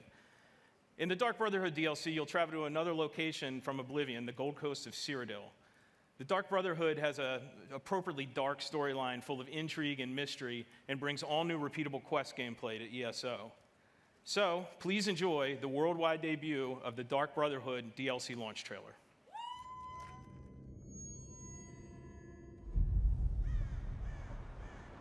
Sweet mother, send your child unto me. For the sins of the unworthy must be baptized in blood and fear. This is the Black Sacrament, Initiate. A contract that calls for murder. Now, go, assassin. Take your blade into the night. Be rewarded for your service. In our business of death.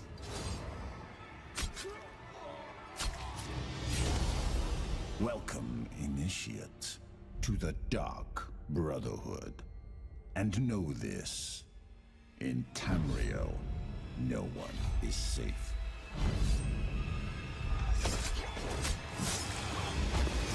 Especially from us. Sweet mother, send your child unto me.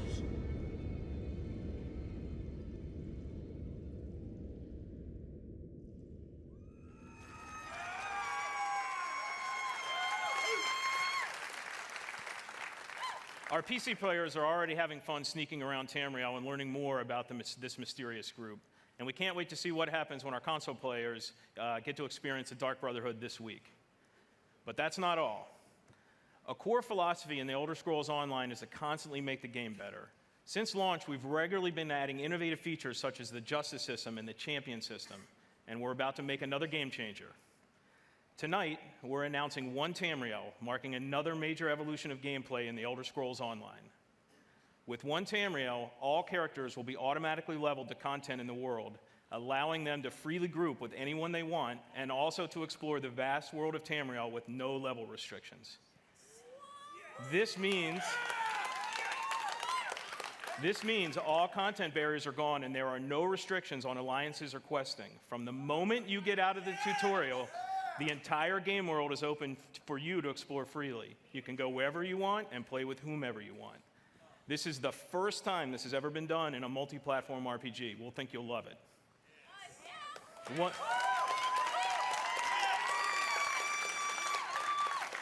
One Tamriel will be coming to the Elder Scrolls Online this fall.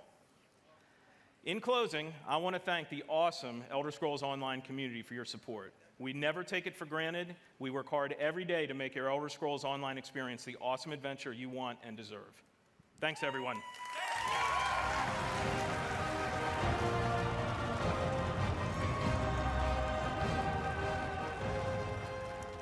Thank you, Matt. Well done. Now, we want you to get as much as possible out of this year's showcase. So, this year, after we're done here in the hangar, we're just going to keep the showcase going. Now, for those of you watching at home, our pre-show hosts, Adam Sessler and Morgan Webb, will be back to take over the stream, and they'll bring you exclusive interviews and more information about all the games that we're talking about here tonight. Here in Los Angeles, we've built an interactive space over on the other side of the lot where you have a chance to learn more about our games, play some of them, and meet some of our developers. Over there, there is also food, drink, and to make sure it's a real party, we have arranged a special performance by Blink-182, who will drop their new album, California, in a couple of weeks, and you get to hear them live tonight as they start their summer tour. Now, we have another treat for you over there as well, a chance to experience the latest in virtual reality from Bethesda. Ooh. Weren't expecting that, were you? Now, the first time anyone experienced modern VR was at E3 2012, and if you were there and lucky enough, you may remember getting to play Doom 3 BFG in our booth. Now, at the time, we had solved some of the toughest technology challenges posed by VR, and people were amazed. Since then, we've quietly continued our pioneering work in VR, and tonight, we want you to see and experience what you feel when you put on a headset and play the latest AAA games in the industry. Now, we have two games for you to experience. The first is the just-released Doom. You can take a virtual tour of hell and get a totally unique look at the very latest in graphics and true next-gen rendering from our id Tech 6 engine.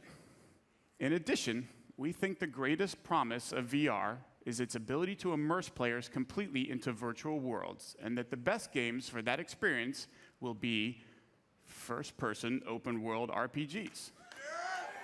So we have Fallout 4 for you to play as well. Wander the wasteland, check out the iconic Red Rocket, try combat. I'm telling you, with a Pip-Boy on your arm, a dog by your side, a gun in your hand, it's pretty incredible. Tonight, we're pleased to announce that Fallout 4 will be released in 2017 on the HTC Vive platform. And if you thought survival mode was an intense way to experience Fallout, you ain't seen nothing yet. We want to give you a glimpse into where we're headed with VR, where you can expect us to remain a leader, offering our games on the very best platforms you choose. So be sure to check it out. Now, for more on the second half of the showcase, let's check in with Adam and Morgan to see what's happening and get an update on what they have planned. Adam, Morgan, what do you have for us? Thanks, Pete. Now, we are here at BE3+, and this is sort of this experience that you guys are going to get to see after the showcase. We have some Bethesda VR over here. Now, right now, there's no line, so that's kind of tempting, isn't it? So taking advantage of that. And over here, Elder Scrolls Legends for everyone to play. Pete, I fully expect to see you at one of these tables showing off that card mastery skill I know you possess.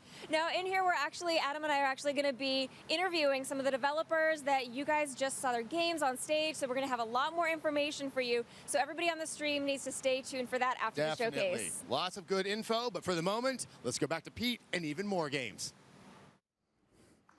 Thank you, Adam and Morgan. We will see you guys in a few minutes. But we are not going anywhere just yet because there is one more thing that we think you are going to want to see. Last year, we announced that a sequel to Dishonored was in development, marking a new chapter to the Game of the Year from Arcane Studios. We shared a few tidbits about the sequel, but for the most part, you could say we've been in stealth mode.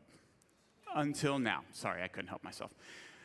Dishonored 2 is going to be a very special game, one that lives up to its celebrated legacy and then goes way beyond. To tell you more, please join me in welcoming the creative director of Dishonored 2, Harvey Smith.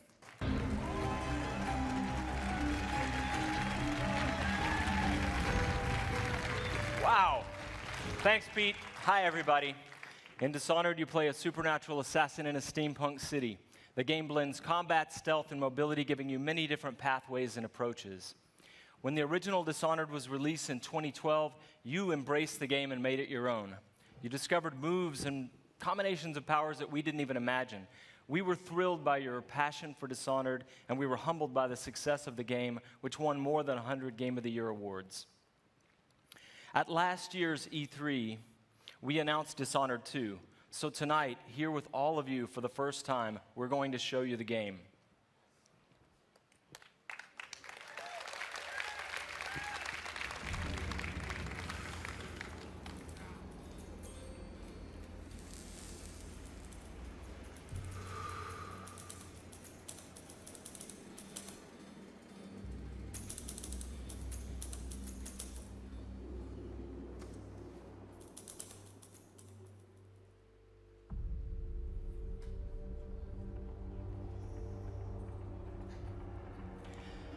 Welcome back to the Empire of the Isles, a rich, Victorian-inspired fantasy world with a distinct style and an exotic cast of characters.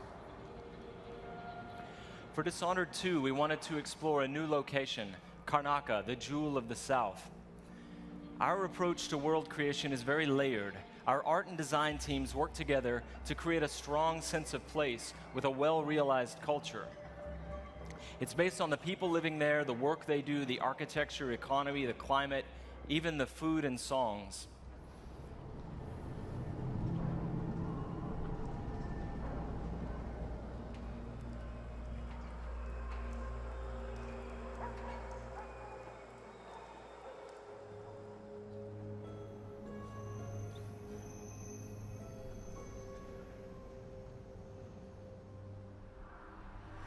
In order to bring Karnaca to life, we've created a custom game engine designed to support our signature art direction and level design. We wanted Dishonored 2 to resemble a painting in motion, so we've given considerable thought to our lighting and the way it plays across every surface. We've created custom tools to support the interruptible, real-time narrative scenes necessary for a stealth simulation.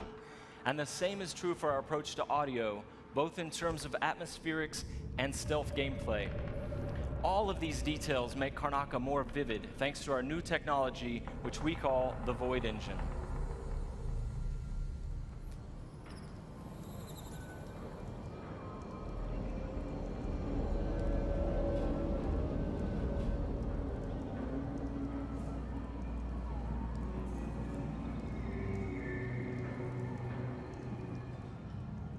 In crafting spaces for you to explore, we've got several creative goals.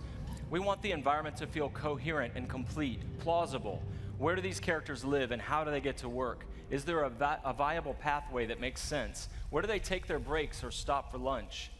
But it goes further than that.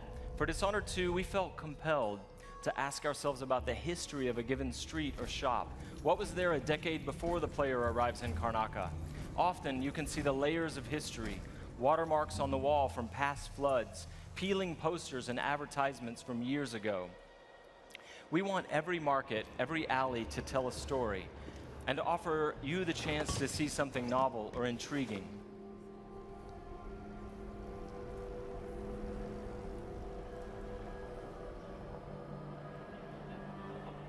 Dishonored 2 starts and ends in Dunwall, but most of the action takes place here in Karnaca.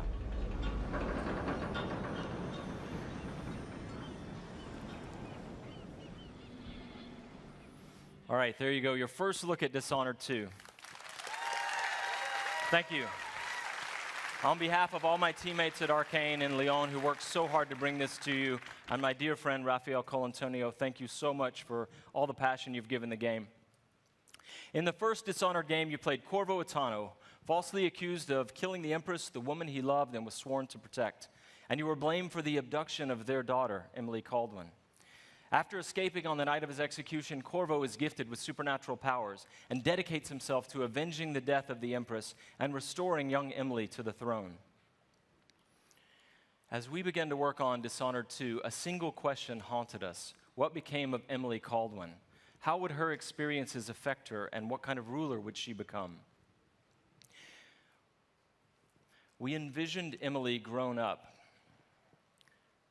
25 years of age, and then we began to imagine what she'd be like as a heroic figure, as someone fighting for her life against the forces of deceit. We developed a vision for Emily Caldwin that excited us, and at E3 last year, we shared that vision with the world. Dishonored 2 is set 15 years after the first game. Emily Caldwin rules the Empire, watched over by her father, Corvo Attano.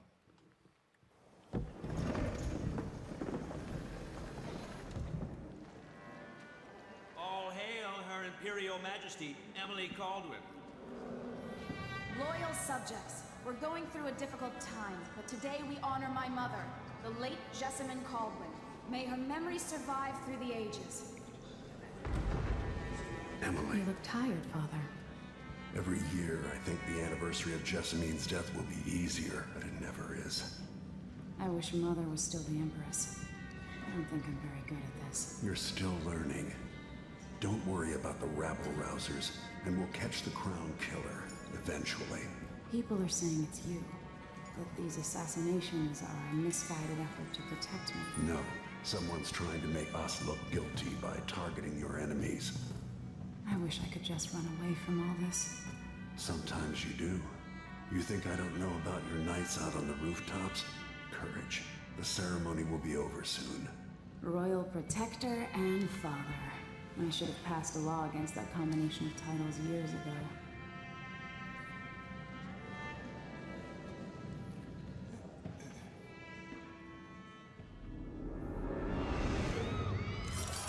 When an otherworldly usurper seizes the throne, the fate of the Empire is left hanging in the balance. Dishonored 2 offers you the choice of playing as Empress Emily Caldwin or the Royal Protector, Corvo Attano.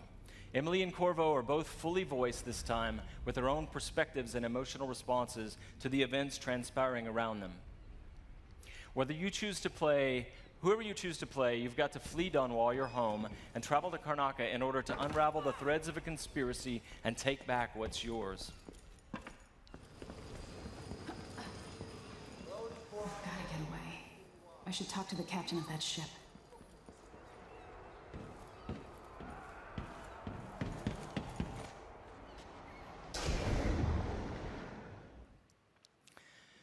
Dishonored is known for unscripted, simulation-driven missions where no two players ever have the same experience. There are many pathways to explore as you penetrate well-defended locations, numerous ways to find and eliminate nefarious targets. In crafting the missions for Dishonored 2, we've put a much greater emphasis on big, interesting themes. either from a gameplay or fictional standpoint, making each mission a wildly unique place to explore. I'll explain a little bit more about that. Today we're going to show you the Dust District, an industrial ruin ravaged by terrible storms that hit at random intervals. In the Dust District, a militant religious faction called the Overseers is at war with the Howler Gang. The leaders of both factions are trying to take each other down. You can side with the Overseers or the Howlers or neither. There are many ways to complete the mission. She'll tell you more. I'll wait here in the skiff and take you back to the dreadful whale after you finish.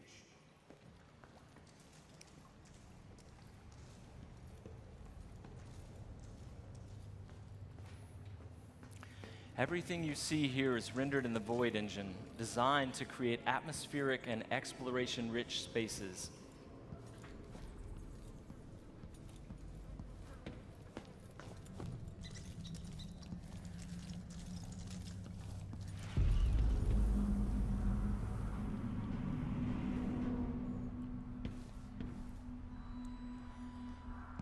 To reach our target, Vice Overseer Byrne, we've got to get past a Grand Guard checkpoint sealed off by a wall of light. A cruel security device reinstated by the Duke of Serkonos.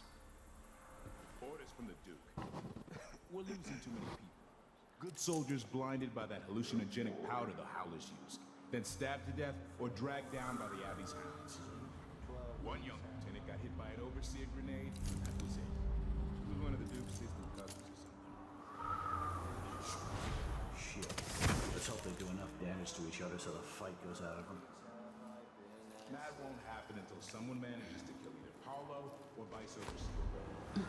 We've made much greater use of vertical space for Dishonored 2, encouraging players to explore the rooftops above the streets. Out of my ears.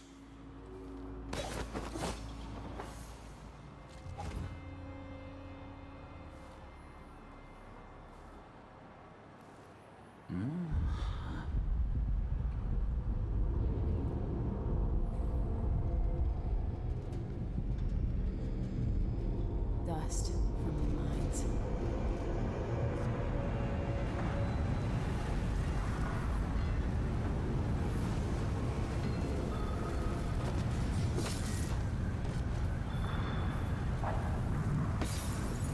The storm alters visibility for the AI and for the player. A random storm hits and Emily comments on it. Many of the security devices in Dishonored 2 are powered by wind, a unique feature of Karnaca, so here we're switching off the windmill to get through the wall of light. There'll be a lot going on in this next fight. Drop attack, guards climbing and vaulting, combat choke, and Emily using far reach to pull an explosive whale oil tank toward her from a distance.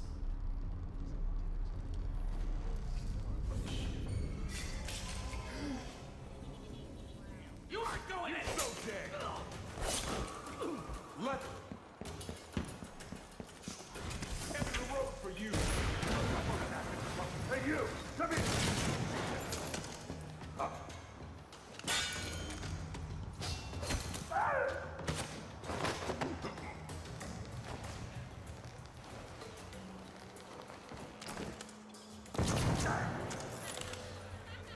All right, let's jump forward closer to our target, Vice Overseer Byrne. The Overseers are fighting the Howler Gang for the hearts and minds of the people of Karnaca. What happens here will influence Karnaca's future and the endgames. The Vice Overseer hasn't shared his plans with me. He's upstairs now, so I assume we'll learn something before long. Here we're going to use Emily's Mesmerize power to lull a group of Overseers into a stupor, evading combat altogether. Mesmerize, they won't notice Emily or even remember that she was here. There you are. I feel so empty right now.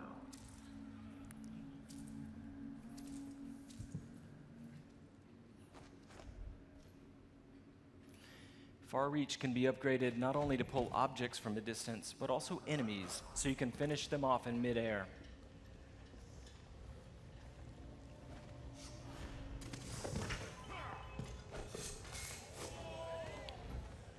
This time, all of Emily's powers, which are new, and all of Corvo's can be fully upgraded using entirely new skill trees, giving you the ability to customize more deeply. If you're new to the Dishonored series, it's all about options and exploration, playing at your own pace. The game has many different pathways through each mission, and also different approaches, stealth or combat, lethal or non-lethal, and a wide array of supernatural powers that will dramatically change the experience as you play. We're very close to Vice Overseer Burns' office now.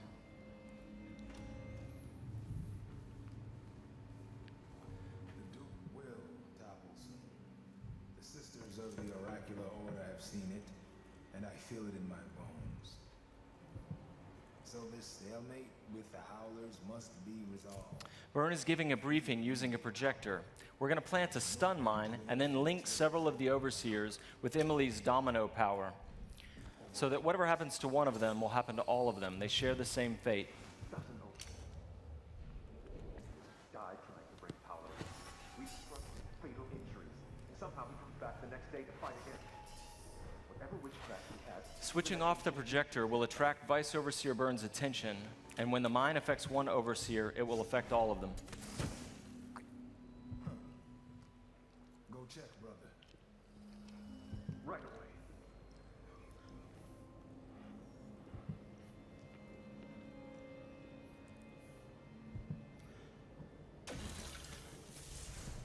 There are many creative ways to use Domino. Now we're going to show you Shadow Walk, another key power for Emily.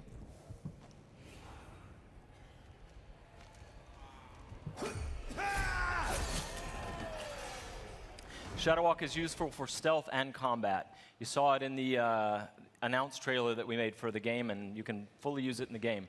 Like all the powers, it can be upgraded in a variety of ways.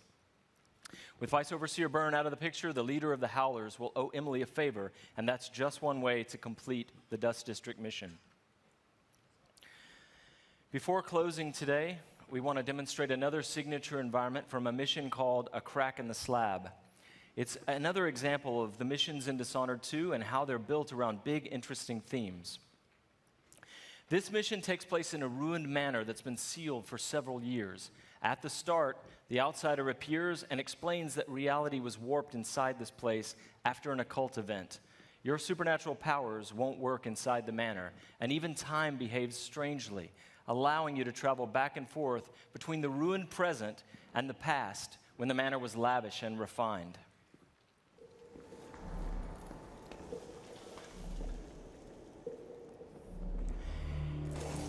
Here we're in the present when the manor is in ruins.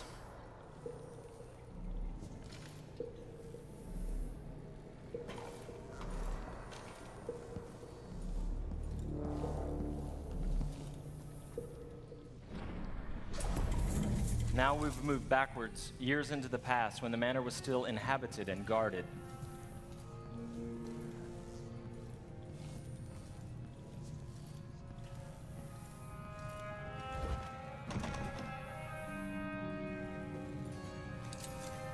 Looking through the lenses of the outsider's timepiece, you can see the alternate timeline.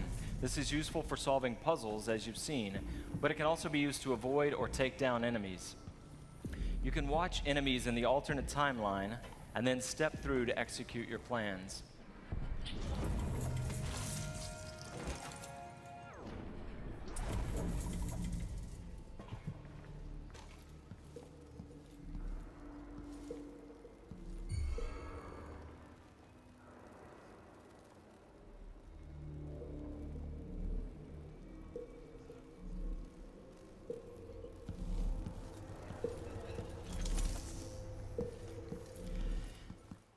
We hope you're going to love the game as much as we do. Thank you, thank you. I have to once again give a shout out to my team in France. They've worked so hard and they are so passionate about the game. And the first game, they're really ready for you to get you guys to get your hands on it. And you don't have to wait long. All of you can leave your mark on the Empire of the Isles because Dishonored 2 will release on PlayStation 4, the Xbox One, and PC November 11th, 2016. But before I go, I've got one more thing for you. This is the worldwide launch of the Dishonored 2 gameplay trailer. You're seeing it here first. Good night.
very excited about Dishonored 2. Could I please have another round of applause for the very shy and took off Harvey Smith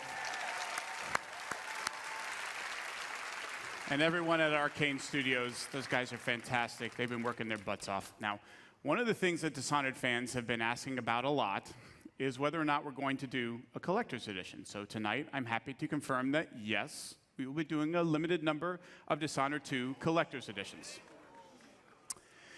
The collector's edition comes with a very cool replica of Corvo's mask as well as Emily's ring, and it'll be available through retailers around the globe, but supplies are limited, and as we saw with Fallout 4 last year, and you know who you are, they go out quickly. So if you want one, I suggest that you pre-order one before they all go away. Also, if you pre-order or digitally pre-purchase any version of Dishonored 2 for a limited time only, you will get a free copy of Dishonored Definitive Edition, which includes the original critically acclaimed game plus all of the add-on content remastered for the current generation of consoles. Cool. Now, games like Dishonored 2 and all of the games that we've shown here tonight don't happen by accident. There are wonderfully talented, dedicated people working hard every day to build games that thrill and inspire all of us. And I want to take a moment to recognize and thank the entire Bethesda team and all of our studios. So if you take a look, you'll see teams from all over the world who are joining us now. Would you please welcome me, would you please join me in thanking them all for their incredible and dedicated work.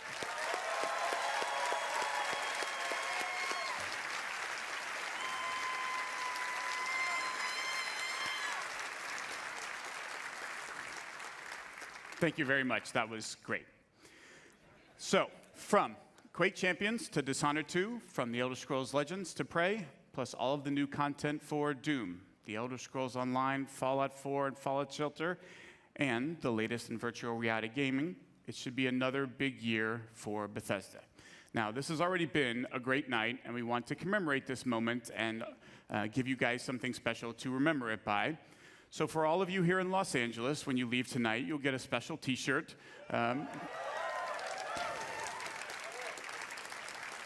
Commemorating this event and all of the games that we've shown. And for those of you watching the stream at home, Adam and Morgan have T-shirts to give away, so keep watching for a chance to get yours. And that is everything we have to show you from this stage. So if you're here with me in the hangar, you can head over to the other side of the lot. If you're watching online, don't go anywhere. Adam and Morgan are about to take over the second half of the stream. For the rest of our showcase, from all of us at Bethesda, thank you all so much for playing our games and joining us. That's it for me. Have a great night. Adam and Morgan, take it away.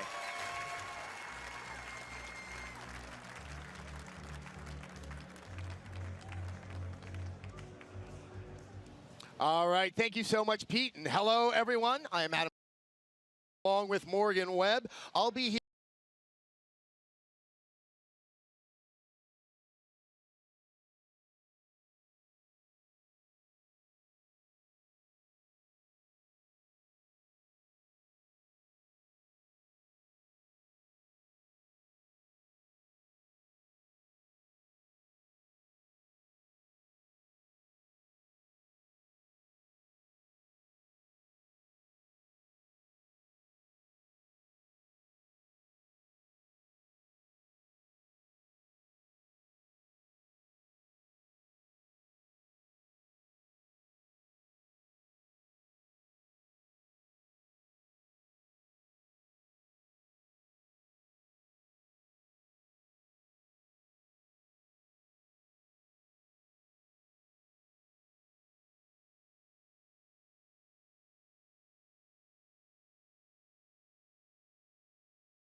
Can get this thing to stop sliding.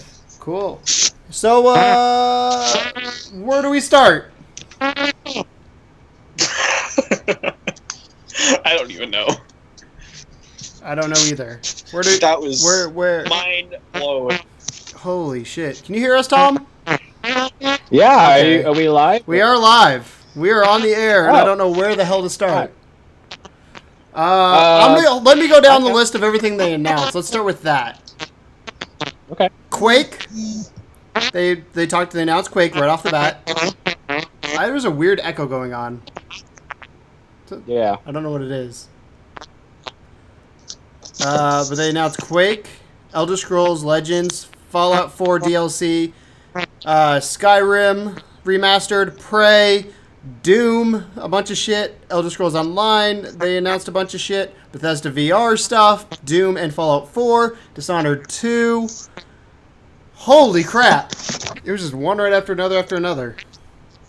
So, yeah, they did not. There was no they downtime. did not come to disappoint. No. So let's start with what was your guys' personal favorite announcement from this whole thing? You want to go first, Degrado? Personal favorite. I mean, there's so much that happened during that. I mean, let me just say that conference had such a different air about it on the E3. It was kind of a bit more informal, a bit more natural in some parts, obviously, with the two presenters at the beginning. And then they just banged out announcement after announcement. They had some breaks, obviously. There was that card game, which obviously not so many of the people in the chat were excited about, but some people might be excited about that. And then just like, when I heard the Skyrim music start playing, I don't know about anyone else, but I started jumping up and down in my seat because I was like, Skyrim Remastered, it's here. And yeah, that was really exciting. And then the Dishonored 2, when we started getting the gameplay of Dishonored 2, again, I was just, wow. Like, I knew Dishonored 2, it was going to be the way it was. It was similar to the first game, but different, and it looks really exciting. I mean, those are the two big things. And also that game, Prey, that looks very interesting to me. I don't know too much about it. I haven't heard. Obviously, this is the first time I'm seeing it. But that one also intrigues me. Those were like the three big highlights for me, at least. Yeah. Tom? So, first of all, I just want to say about Prey, fucking called it Sci-Fi Bethesda Original IP, hello. That's what I was going to say, you called it. As far as that's concerned. It's not quite the one I was looking for as far as like, like the style of a Fallout or whatnot. But that's a sci-fi game, and I'll take it. So honestly, that looked pretty exciting to me. I love the idea that they announced it as a psychological thriller, which is one of my favorite styles of any genre, really. The trailer for that was super interesting, super dark. The aliens sort of floating about the place gave me flashbacks to the Alien movies, watching those for the first time, and clearly there's some sinister shit going on. So Prey was super exciting to me. Skyrim, obviously exciting. Definitely going to pick that up again. Most exciting part of that actually wasn't just that they're remastering Skyrim, which alone would be amazing, but that they are adding mods to console for Skyrim as well. So really, really easy to dig in and get some of those really cool. I mean, how many fucking years of mods Skyrim now? What was that? You know what I'm saying? Like, what's up? Sorry, you cut out there. What'd you say? Oh, sorry. I was saying there's been so many years of mods built up for Skyrim that at this point, if they unleash all of those mods in one go, it's just going to be a crazy party. Oh, it's going to be great. I was also very, very, very excited about Bethesda VR. That is exciting. I didn't see that one coming. No, not at all. And I think the fact that they kind of only really mentioned the HTC Vive is a little sad, but I think that as soon as the community pipes up and says, "Hey, Bethesda, get this on," well, the other thing is they might have to wait till Sony's conference tomorrow to announce anything. You have to keep that totally. in mind. So they might say, "Hey, oh, by the way, I'm not." I don't really care about Doom in VR, to be honest. I'm sure there are plenty of people that do. I think it would make me sick. But Fallout. And what is going on? I don't know. There's an echo. It's weird. Fallout VR is exciting, but I really, really, really wanted to put Elder Scrolls Online in VR. I feel like that would be the greatest thing in the world ever. So yeah, I was hoping that was gonna be like the third game. Like things come in threes. I was hoping they were gonna be like, oh, by the way, here's this. It seemed like they were hinting at there might be something like bigger, but I think they did enough. Oh yeah. As far as how a conference is supposed to be held. Mm-hmm. I think they did enough. I think they had enough exciting announcements. That's crazy. Skyrim Remastered is out the 28th. By the way, the other thing we called at the beginning of the show was for Fallout 4 for the Create Your Own Vault. And they had it, and it looked exactly like Fallout Shelter. Fucking Colton as well before the conference. Yeah, so there you go. I completely forgot about When that that- until just so- now because there was so. So you guys couldn't see me obviously, but the moments I jumped out of my seat were the Fallout 4 DLC, the Nuka-Cola thing, and the building your own vault. Like that to me is fantastical. I don't know if you guys saw the date, but August 2016 is what it said on the little postcard as the release date. Yeah. Skyrim, obviously, remaking Skyrim was the other moment where I was like, I need to get this game now. And then Bethesda VR, because I'm a huge VR fan. I am kind of like Tom, I'm slightly disappointed it's HTC Vive, but I think it's kind of they want to go with the best technology at the time just to make sure they do it the right way, and I understand it. They did actually say that as well. They did actually say that they're going to do it on that, and then they're going to see what their fans ask for. Yes. Hi, David. How are you? And then the last thing was obviously the one Tamriel. Obviously, we're playing Elder Scrolls right now on a live stream. Yeah. The fact that there's no more level barriers, or will be no more level barriers, I don't know how they're going to handle that. Personally, I don't know how they're going to I don't know how they'll do it. But just because you can explore with anybody doesn't mean you want to explore with anybody. That's going to be kind of the tricky thing.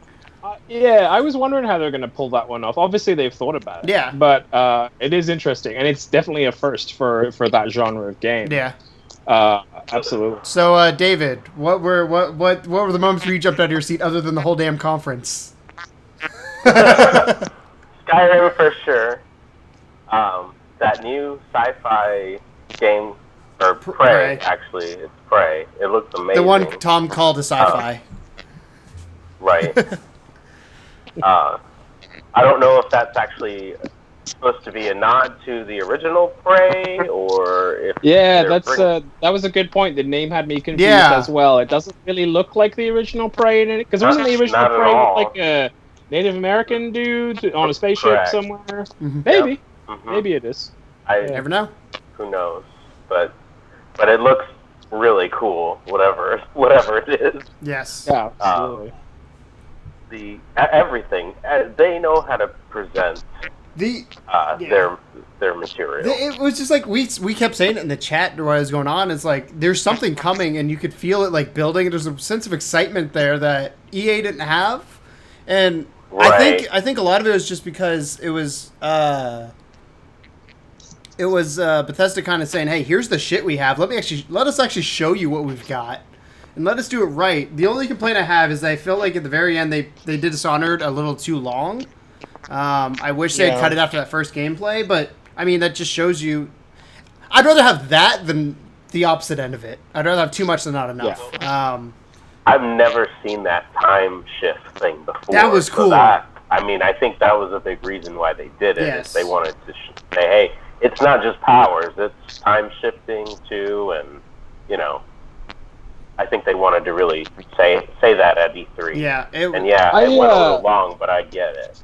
I got some nods towards Bioshock Infinite during some of that section. Not only is the art style in Dishonored generally quite similar to Bioshock Infinite, but the whole like seeing something in the past and jumping through and stuff is a little bit similar to Bioshock Infinite. But it looked like they had an interesting way of going about it, with the kind of being able to see like a little bit of it and then decide if you want to jump through or not. That was cool. So yeah, with Bioshock, it's hard not to draw that comparison because the music and the style and the art direction, like you said, but they're very different games. Oh, absolutely. It's almost like a Hitman Dishonored, because it's not so much about getting from A to B, it's how you do it and how many different ways can you figure out you can get to it, to get to B is what makes it interesting. Yeah. So one of the things I want to talk about, since it is the new thing, is Prey.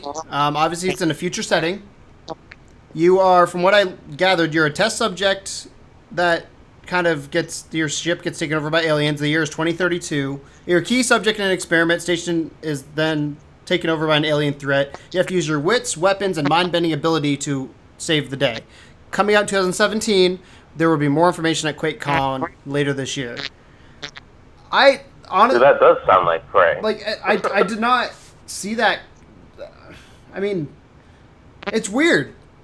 Bethesda did this last year with Fallout. Like, you don't see it coming. I think it's one of the things I heard somebody talk about it earlier on a group I'm in. Basically, they're like, E3's kind of lost its luster because everything gets leaked early, and I feel like the only thing we really knew about with this was the Skyrim was a leak or rumor, but it was never actually leaked. And it's, I don't know. They do well at keeping the hat on it at Bethesda. Like, there's certain companies, Sony, that are really bad at keeping secrets, and maybe they have like one or two that are a genuine surprise during the conference. But I think that Bethesda does a really good job of keeping a lid on it and making sure that stuff doesn't leak, poorly. Yeah. By the way, can we take a second to talk about Quake coming back? Yeah. As well. Well, the question I have is that coming back on PC only? Because they said on PC, they didn't say Xbox One, PS4. So it's called Quake Champions. Don't recall. But they specifically said PC. That's why I'm bringing it up. That's interesting. That's what I heard. Yeah, I heard PC. So they did. Well, they did also say that it was going to run at 120 hertz. Yes, so and you unlocked have to have a PC and unlocked frame rate. Yeah, exactly. So they're clearly going for like super graphical capabilities, super speed. So yeah, maybe it's just a case of it can't run on consoles at this point. This will be with that new NVIDIA card that just got announced for $600, whatever it was, or $400. This will be perfect for that. But yeah, it's one of those things like we predicted it at the beginning because I saw that article earlier of somebody mentioning it, but I wouldn't have thought of it on my own. Like I would not have seen Quake coming back, and it kind of makes sense because they're giving it the Doomification, essentially, is what I'm going to call it, where it's you have this old school IP that was really good back in the day, and you kind of got to bring it to the modern day. But how do you do that without screwing up the nostalgic feeling, the feel of the game when you bring it to modern day? Because not all games can get moved forward. Look what happened to Sonic. Yeah, I mean, go ahead, Dave. I was going to say the Champions or whatever, that little add-on may suggest it's not Quake, that they're bringing back, but something like Quake, a different. It almost looked like they were building it specifically for esports, so it could just be that they're aiming for the esports industry with that one. The original Quake was always very fast and very kind of fun to play, but I didn't expect them to bring it back, to be honest, because even though it was a beloved franchise, it felt very much like a game that was perfect in that era and impressive in that era, but not necessarily something that would translate very well to modern day. And I think that with Quake specifically, that's one of those games that could be massively hit or miss. Now, I hope that it succeeds because it's nice to see nostalgic games succeed, but I'm very tepid about it. I think graphically it'll be impressive. The gameplay will be impressive. If they can get a kind of a balance in it that's right, like a really gory, well dark version of like Overwatch or something like that, then I would expect it to be well and to do well. I mean, I don't know. I don't have. I mean, I've never played the original one, but from what I've heard of people, that's because you're a baby. It's because I am. I don't know. What year did the original come out? I'm surprised they could keep that a secret. Really, I mean, yeah. Quake. How do you keep that under wraps? Well, I love that they started. They started off with that too, and you're like, okay, we're starting with a bang. Like usually the conferences tend to start with a bang, have a lull, and then hit a bang. This one didn't. No. Everything was like, oh, this is awesome. Yeah, like, holy crap, you're doing that. Yep. Also really excited for Dark Brotherhood coming out Tuesday. Yeah, coming out Tuesday. So let's talk let's talk about ESO. So they talked about numbers. Lots of mudcrab were killed. 7 million players online. What else did they have? They announced 38 creatures killed. I don't know what word they used. But then June 23rd, a lot of things died. June 23rd, it's coming out in Japan, so this opens up a whole new audience. I'm reading my notes here. The Gold Coast of Cyrodiil is the Dark Brotherhood. We got the official launch trailer for it. And then One Tamriel, freely group with friends and alliances, explore freely, coming this fall. They did not give a specific date, but coming this fall. So I'm assuming that's going to be part of the ESO. If you're an ESO Plus subscriber, you're going to get that for free, as it has been, because they tend to be pretty good with that kind of stuff. But it'll be interesting to see because that opens up the game 100%. I mean, you don't have to race to 50 anymore. I think it'll be exciting to see how that's implemented, as long as it's implemented correctly. I am wondering a little bit about the price of that Dark Brotherhood. I know that the Thieves Guild was put up at, 2,000 crowns, something like that? Right, 2 or 4 for the bundle, I depending think. on the bundle, yeah. If you just got, like, the flat pack, it was about 2,000. Right, so 2, I don't want Dark Brotherhood to go much more than that, not because I'm a Scrooge. You are It's the same. It's the same, Tom. It's 2 for the Dark Brotherhood, 4 for the bundle. Cool. Yeah. Because the Dark Brotherhood, for those of you that have been playing Elder Scrolls as long as me and David have been playing Elder Scrolls, and I'm sure Grado as well. Not me. The Dark Brotherhood is like the best part of Elder Scrolls. I'll just say that now. Like from definitely earlier than Oblivion, but specifically, like the announcer said, from the Oblivion, the way that they came about it in Oblivion, you just kind of woke up with a message that just said, hey, we know what you're doing, is a big black hand. And it was super scary and exciting. And they have this kind of crazy, like, occult storyline with these, like, secret assassins. And it looked like they were going to maybe have a trait line in ESO that would perhaps give way to some assassins-like behavior, being able to maybe take people out from behind without, and actually introduce stealth mechanics to ESO, which would be incredible. More so than the Thieves Guild. Like, actually be sneaky, but then kill a motherfucker too.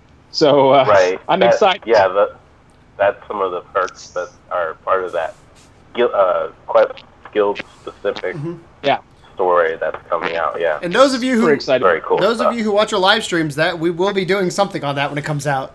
I guarantee. Oh, yeah. I guarantee that'll be a thing. On Tuesday. Guaranteed. I already have it because I'm an ESO subscriber. Let's talk about Fallout 4, because Fallout 4 is kind of what we started out with in the intro or in the pre-show. They announced DLCs. They announced Contraptions. They announced Vault Tech, and they announced Nuka World. Contraptions, from what they showed, had elevators, sorting machines, conveyor belts. That to me is that's a Keegan thing when they built that. They had me in mind. Vault Tech, though, I think is the coolest one, and then Nuka World. Let's talk about Contraptions. What do you think that's going to be used for? For people like you that like to spend hours doing nothing. build my thing up. Not gonna lie.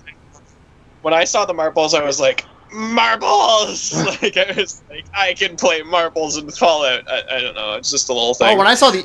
I know. Marbles are so exciting. It's just marbles. Yeah. When I saw the elevator, I immediately thought, how big can I build a building now? Because that was the issue before, is you can make these massive buildings, but you gotta run upstairs. Like, how cool is that you can build a building with it? And like, you can have a skyscraper now. You can. Picture Sanctuary Hills just with a massive dick coming out of it.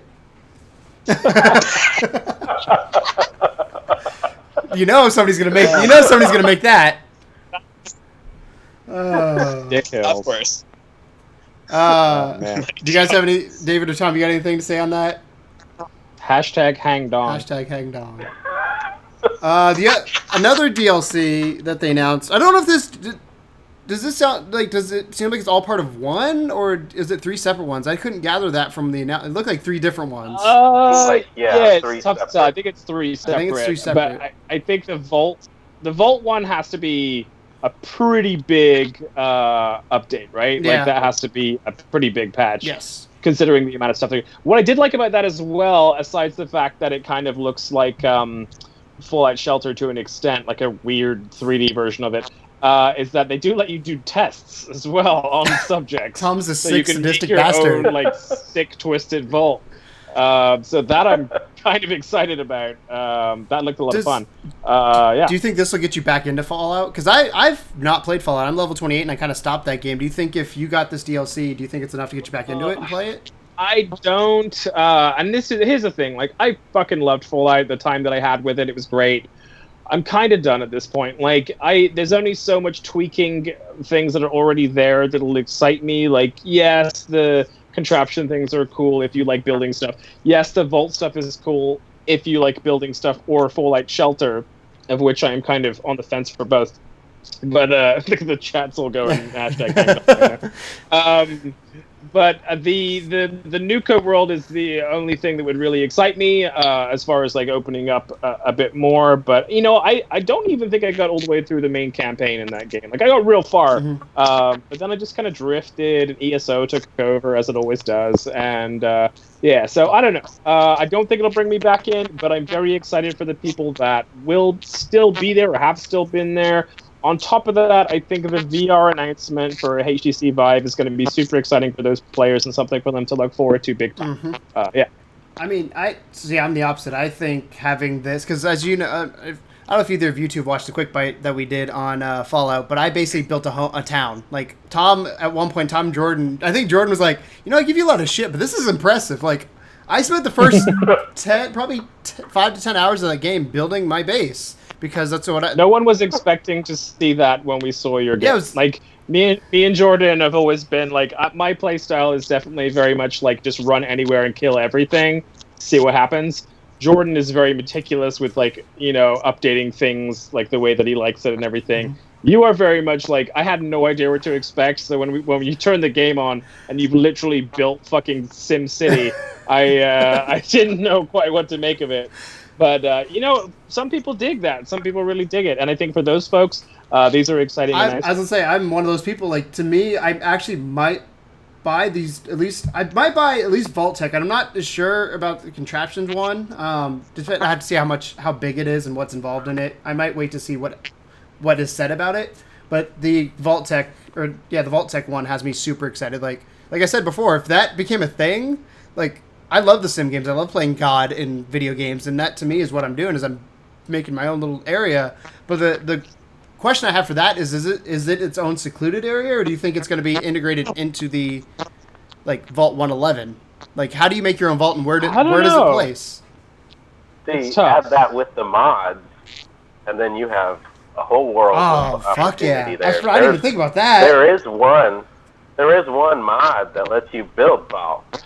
So you add that and then incorporate these other things, and then who knows what you can do with it. Endless. So you're just gonna make a giant airplane hangar vault. Have all of your guys in there strapped to chairs, and then unleash 10 Queen Murlocs on them and see what happens. I think that would be. There you go. Dude, that's the first thing I would. Yeah, and then. Oh my God. And then the last one, obviously, is Nuka World. I think we were pretty pumped when we saw that. What do you think it is? Obviously, it's an amusement park, but what do you think? Is it a story-driven thing? Is it just a new locale to go to? What do you guys think it is? There's definitely going to be a story in there somewhere.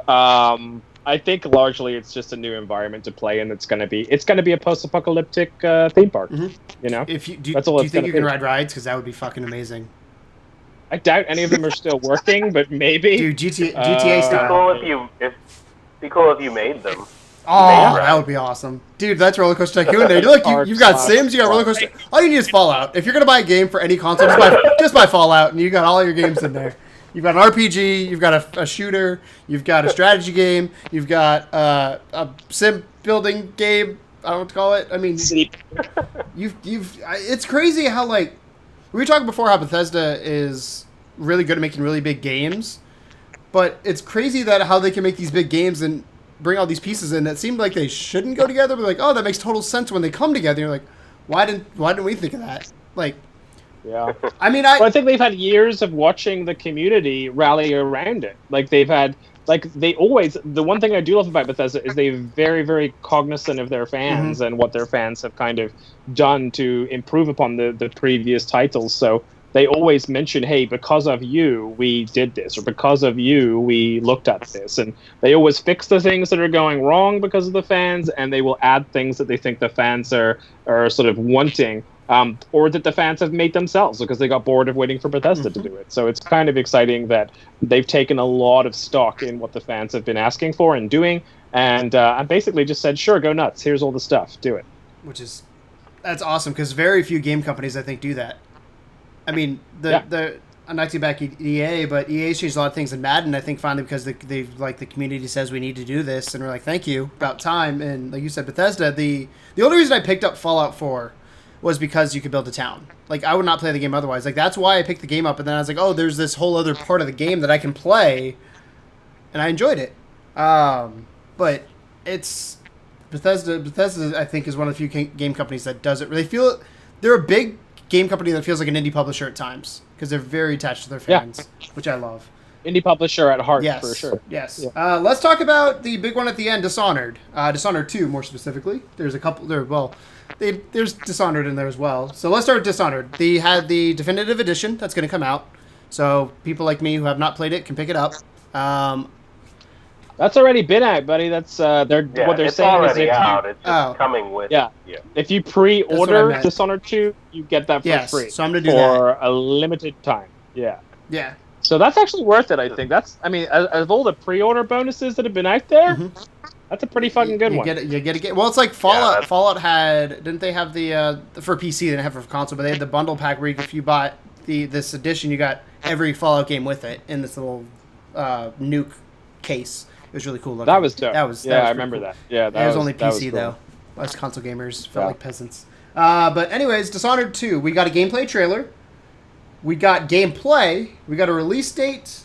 And we got hints that your actions in your game will influence the ending, so there will be multiple endings with multiple characters. Release date is November 11th of this year, 2016. What'd you guys think of the game? We talked about it a little bit already, but what were your guys' thoughts on what you saw with that? James wants to speak. Look at him. He knows. He does. I can tell. I was letting him. I can tell. Yes, definitely. I mean, firstly, I just... where do I even start with Dishonored 2? I've been waiting for this, again, since, like, the first one came out. I've been wondering, I've heard... Well, actually, since the release last year, because I had no idea it was coming from last year. But since then, I've just been like, what are they going to do with this? And now that we've seen more of this new place, this new environment, obviously, Emily Caldwin, the new character with new powers, it was very interesting to see, especially that first gameplay trailer. What was interesting about that is they were showing someone, I think that the person who was playing it was playing more of a chaos-oriented, kill everybody kind of style, except for that one part where they distracted the person. But I already saw with some of those powers, I was thinking, I could actually use that in a non-lethal way, and that influences the story greatly. Like, it greatly influences the story in Dishonored. You'll get there's really like 3 main endings in Dishonored, and depending on if you go high chaos or low chaos, it's a very different world that you end up with. And it sounds like this time they're going to even make it maybe a bit more. And it will be really interesting to see how Corvo's story differs from Emily's story. How is he going to be different from Emily? That's obviously most people are probably going to play as Emily first because she's the new person you're going to want to see. But with Corvo, with the more familiar powers, with the different attitude, I'm sure it's going to be very interesting to see how the stories differ. And I'm sure many people are going to play both. It's going to have replay value for sure with all the different choices and everything. Either one of you two want to go? Yeah, David. definitely. I'm going to let David talk because I talk too much. I talk the most, so. Well, I mean, just like James said, and I think, for one, replay value is one of the big draws to the original Dishonored, to be able to try different things, different combination of powers. It's amazing how different it can be, and it looked like the mechanic... I mean, in the previous one, it was plague, and the reasoning was if you killed a lot of people, there would be a lot of bodies for rats to feed on, and they'd be healthier and infest more people. So you had a darker world at the end because there was, more plague. Whereas in the good side, you would, avoid that. So there would be less plague and healthier people, and that curse was, going away. So it looks like they're using those flies as something similar to that. They were super fucking gross. Yeah. Yeah. Very gross. Just like climbing out of a pus hole. Oh my god. Yeah. I just have to say, so were the rats in the first one, really. Yeah. I was impressed that we actually got that first like gameplay trailer where the environmental kind of scope through. I love that we have footage from a game that we're actually probably going to see in real life, and then they showed us actual gameplay afterwards, and it's E3. You should show us something, not just a freaking cinematic or not like. Again, it went on a little too long for my opinion. Star Wars. Yeah. Hey, let's talk about Star Wars. Cool. We got 2 games. Here's a behind-the-scenes video of stuff that you won't get to see for like 4 years. Thanks, EA. But as somebody who's never played the Dishonored game, I knew nothing about it, and it reminds me a little bit like Assassin's Creed with the way I looked at that trailer. And I'm super excited for that. I'm not gonna lie. The moment where I kind of went from to holy shit was when they did the teleportation. Like, when the time thing happened, that to me was like, I've never seen a mechanic like that before. I've seen time mechanics before, like, what is it, Life is Strange? Life is Strange, we had that mechanic where you can rewind time, but I've never seen it, like, a true teleportation of time, and that, to me, could be, depending on how they, because you gotta be careful, you gotta be aware of how they're gonna implement it, but if they implement it correctly, that could completely change the whole story, and... Like, is there going to be time where it's going to tell you, like, hey, you should go back in time now? Or is it just, like, you find it out on your own? Like, I might want to go back and change something. If I don't change this thing, what's going to happen in the future? And to me, that just creates so many variables. I think the interesting part was that it seemed that that particular mechanic was only going to happen in that area. Like, when they talked about it, they said that the person that's giving you this mission tells you right up the front that you can't use your supernatural powers in here. The time works differently in here, so it almost seems like just that mission is going to be the time is going to revolve around that mechanic. So if they have similar mechanics to that in other missions that are just as equally kind of interesting and quirky, that would be really interesting. I wouldn't want to rely on it for the whole game. Maybe if they bring it up later at like later levels, or it somehow comes into something end game wise, and that would be cool. But I don't think they should overdo it. It's a good mechanic for sure.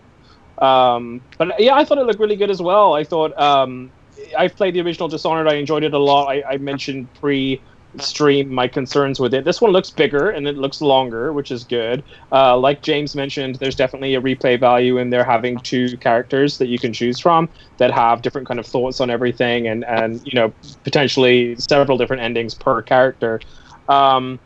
I don't know. It's the nice part about it is it does ring true of like a what do you call it, like a Hitman, where you kind of you see the layout, you make your decisions, you decide how to do it. Like James was saying, in his head, he's going, "Oh, I could do this here, or I could do this differently, or I could," and that's the whole point of it, is that you kind of sit there and you survey the environment, and then you're like, okay, what could I actually do to make this more interesting? And it's really smart gameplay. It's enjoyable gameplay, and I think that judging by the, like, when they mentioned that, like, some sections of the environment are going to be, you can actually see like where the history of that came in. Like, you will see the water marks on the sides of a place that got flooded once and things like that. That's an incredible level of detail that they put in that. So, you know, having all of that built in with all those other mechanics, it's going to be exciting. I think they're going to pull it off really well.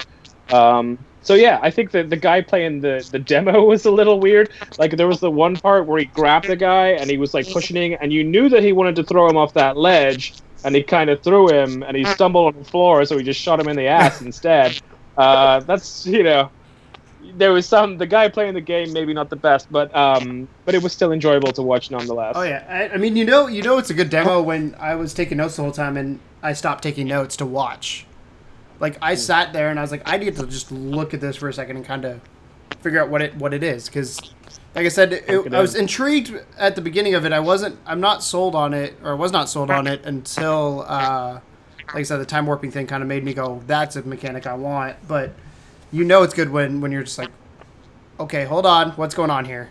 And I 100% agree with Falcon Man in our chat right now. I feel like killing everything is much more fun. I'm on your train, buddy. I do too. My typical rule for Hitman is try and be stealthy, and then fuck up, and then murder everyone. And that's pretty much how I play Dishonored 2. The old catchphrase is, nobody will know if there's no one to know. So that's how I will be playing Dishonored. If I don't come back from Tom's basement tomorrow, you know what happened. What sets it apart, I think, though, is the powers and how you can combine them to get different results. That was something the developer said about the first one, is that players started to use combination of powers that they never even thought of, like sending the rats with sticky bombs attached to the rats and going in and letting them go in and blow up shit. They were like, we never thought about that. But you can do it. And it was just like really cool discoveries like that. So I'm excited to see that hopefully they stay true to that, and you can figure out like, oh, if I do this and this, It's you know, gonna be a game whole, over. whole different thing. There's a lot of things to choose from in this game too. A lot of powers, so that'll be It interesting. reminds me a little bit of like the Just Cause mentality of let's give let's not tell the player how to do this, but let's give the players all these tools, and then they can do whatever the hell they want in the sandbox. Kind of like I think Tom was saying it earlier. Exactly. And to me, that's fantastical because in Just Cause I could tether something and pull the thing down, or I could hit it with a helicopter, just kamikaze it. Right. I mean, same concept here. You can go in guns blazing, or you can sneak in and fuck up like Tom does, and then start going guns blazing and see what happens. That's how I played every stealth game since the dawn of time. So you try to be stealthy and you're not. You should see me play Splinter Cell. It's a hot mess. It's not good at all. I just pictured you like going to the bathroom at night and you're like going out your bedroom and you like stubbed your toe and you're like, fuck it! I'm gonna turn the lights on now. That's pretty much how I live my life. But anything else you guys want to talk about? We hit the major ones. We didn't touch on Elder Scrolls Legends, but I don't think really any of us are huge. I like it. Okay. For you guys. See what I liked Elder Scrolls Legends. I played Hearthstone a lot, and it's a great game. And there's got to be people watching this that appreciate a good game of that. And let me say, right, I know what it looks like. Okay, card games look boring as fuck. Fuck you, Keegan. Card games look boring as fuck. I get it, but the way these particular card games work, it is exciting. It's something you can get into, and it's a very simple kind of concept to grasp. The nice part about it is, like they said in the presentation, that you can turn that into an online game too. They're going to have like iPhone and iPad and all those other guys. So, you're going to be able to be on your iPhone and on the toilet or whatever and playing with some Elder Scrolls lore and flicking some cards. And they also have a campaign, which is pretty awesome for a card game. And also, you can level up the cards too, which is again not something you see a whole lot in a card game. So it's interesting if you dig, anything like Hearthstone or anything of that nature. I think you're gonna like it a lot. And even if you just like Elder Scrolls lore, it looks like it's gonna be deep for that too. So I am excited. I tried to sign up for beta. I couldn't figure it out on my phone. I'll teach you tomorrow. I'll teach you tomorrow, Tom. We'll do it tomorrow. We'll do it tomorrow. Yeah. So yeah, there you go. They could be hinting that incorporates to a later Elder Scrolls game. Yeah, what happens if you become like the Legends and then you get like a super awesome character for the next Elder Scrolls, Keegan? What are you gonna do then? Then Who knows? I'll come be like, hey Tom, I'm gonna come steal your game account. I'll get your horse armor down. Yeah. So, but is there anything else? I think we covered all of it. Obviously, Elder Scrolls Skyrim. There's not much to talk about other than it's remade. It's pretty. It's got like mods. I think is the big part there. That's a big deal. Did they say release date? I don't. No, think I didn't catch release date. They didn't say anything about that. I don't know if it's gonna be this year or not. It'd be nice, but it would be. I mean, the work is done, like I said, with Fallout. Yeah, I mean, it's gonna be cool. The mod work would be, I guess. We could have the remaster of Skyrim and the remaster of Final Fantasy VII in the same year. That's crazy. Everything old is new again. Yeah, but better. I felt like it was Christmas and I got everything I asked Santa for with this one. What's really cool about it. We haven't even hit the big three yet. We haven't even started E3 yet. Yep. Like Microsoft, Sony, all tomorrow. Nintendo after those guys. We're just starting. I don't care. I'm good. EA are always shitty. No one cares. Glad they went first, so they can just get them out of there. And then now we can get on with the real E3, which is Bethesda and Sony and Microsoft and Ubisoft and all the good big guns. That will be live tomorrow, right, Keegan? Yes, we will be. Hold on, I got it. Skyrim has a release date. Oh, cool. October 28th. Special edition comes out. This year? This year. This year? This year. Holy fuck. And if you have the game on PC, you get a free update. If you own Skyrim and all of its add-ons or own the Legendary Edition on Steam, you'll get a free upgrade to Skyrim Special Edition on October 28th. Wow. So I'm assuming that's when then it also says here it launches on 20th on all platforms. So yeah, that's straight from Bethesda. That's Bethesda's Twitter account. So Incredible. this year. Wow, awesome. Colossal Gaming pointed that out in our in our chat there. Thank you thank you. Colossal and that. We missed that. We missed that. I was too busy looking up on the internet. But yeah, tomorrow we're streaming the Big Three. We're starting at I want to say 10:30. Is that when does Microsoft happen?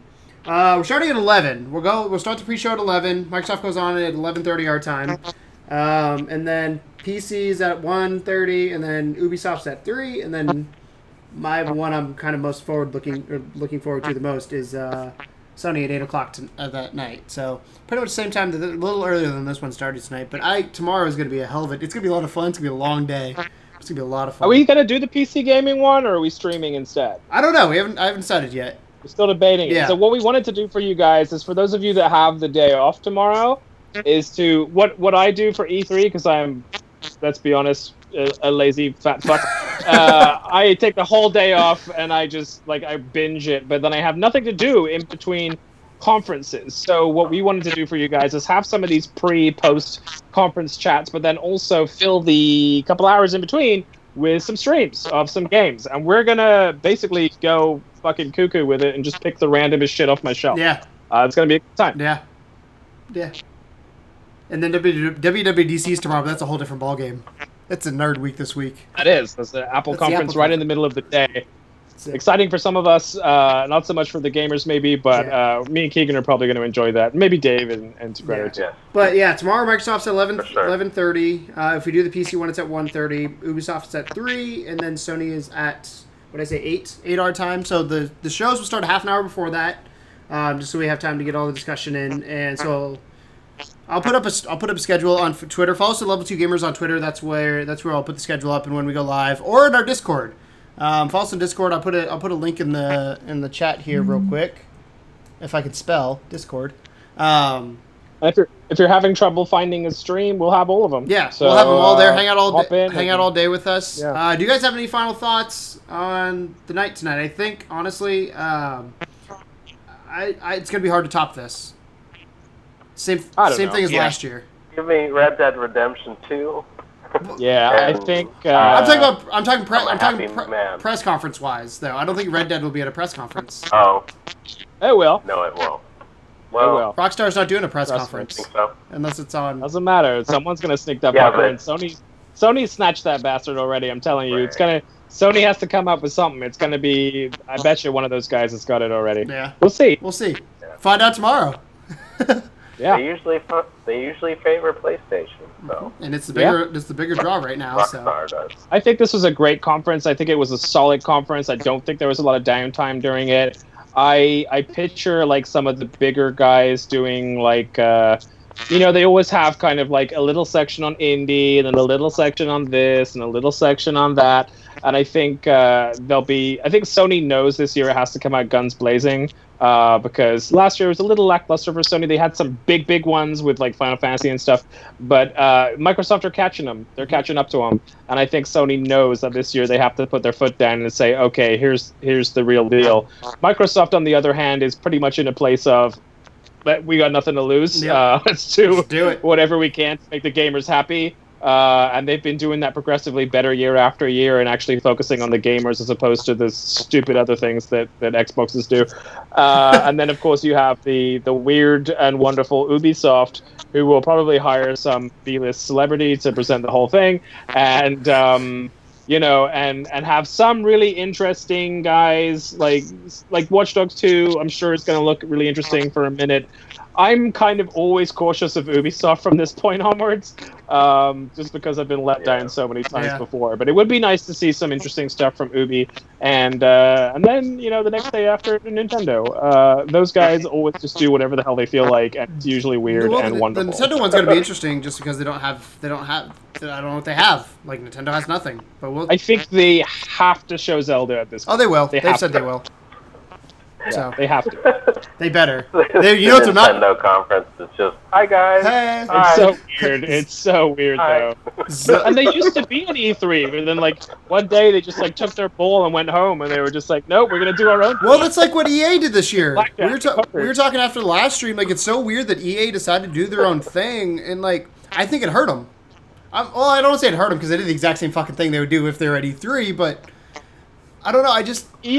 Yeah, they never really have gotten it right. And the weird part is they have such a good catalog. Like the sports stuff they focus a little too much on. There's a giant ask for that. There's so many people that love like FIFA and Madden and all the rest of it. What they really should be focusing on is some of their other things like Dead Space and some of the more interesting, like AAA titles that maybe don't get enough love from that company. Or the EA originals. The indie thing they announced, like, to me, that is the coolest thing that they did all conference, other than Battlefield 1, but that's a whole different story. We talked about that earlier today. But that was like a conference. Yeah, that pretty much was it. That's all you needed. My opinion. So yeah, do you guys have, I've asked 3 times now, but anything else before we check out for the night? Any last words? No, just thank you for the chat and everyone watching along with us and participating. You guys are awesome. We love you. Subscribe, level2gamers.com, etc., etc. And thank you to Grado and David for thank you guys. Grado is I guess it's at Grado Power on Twitter, but Grado Power on YouTube, and then David's just David. He's not on YouTube. That's more. Yeah. He's not on YouTube, but he plays with us every time, every night, pretty much. So every time we stream. I'm on the stream team. Yeah, but thanks, like Tom said, thanks for hanging out, guys. We really do appreciate it.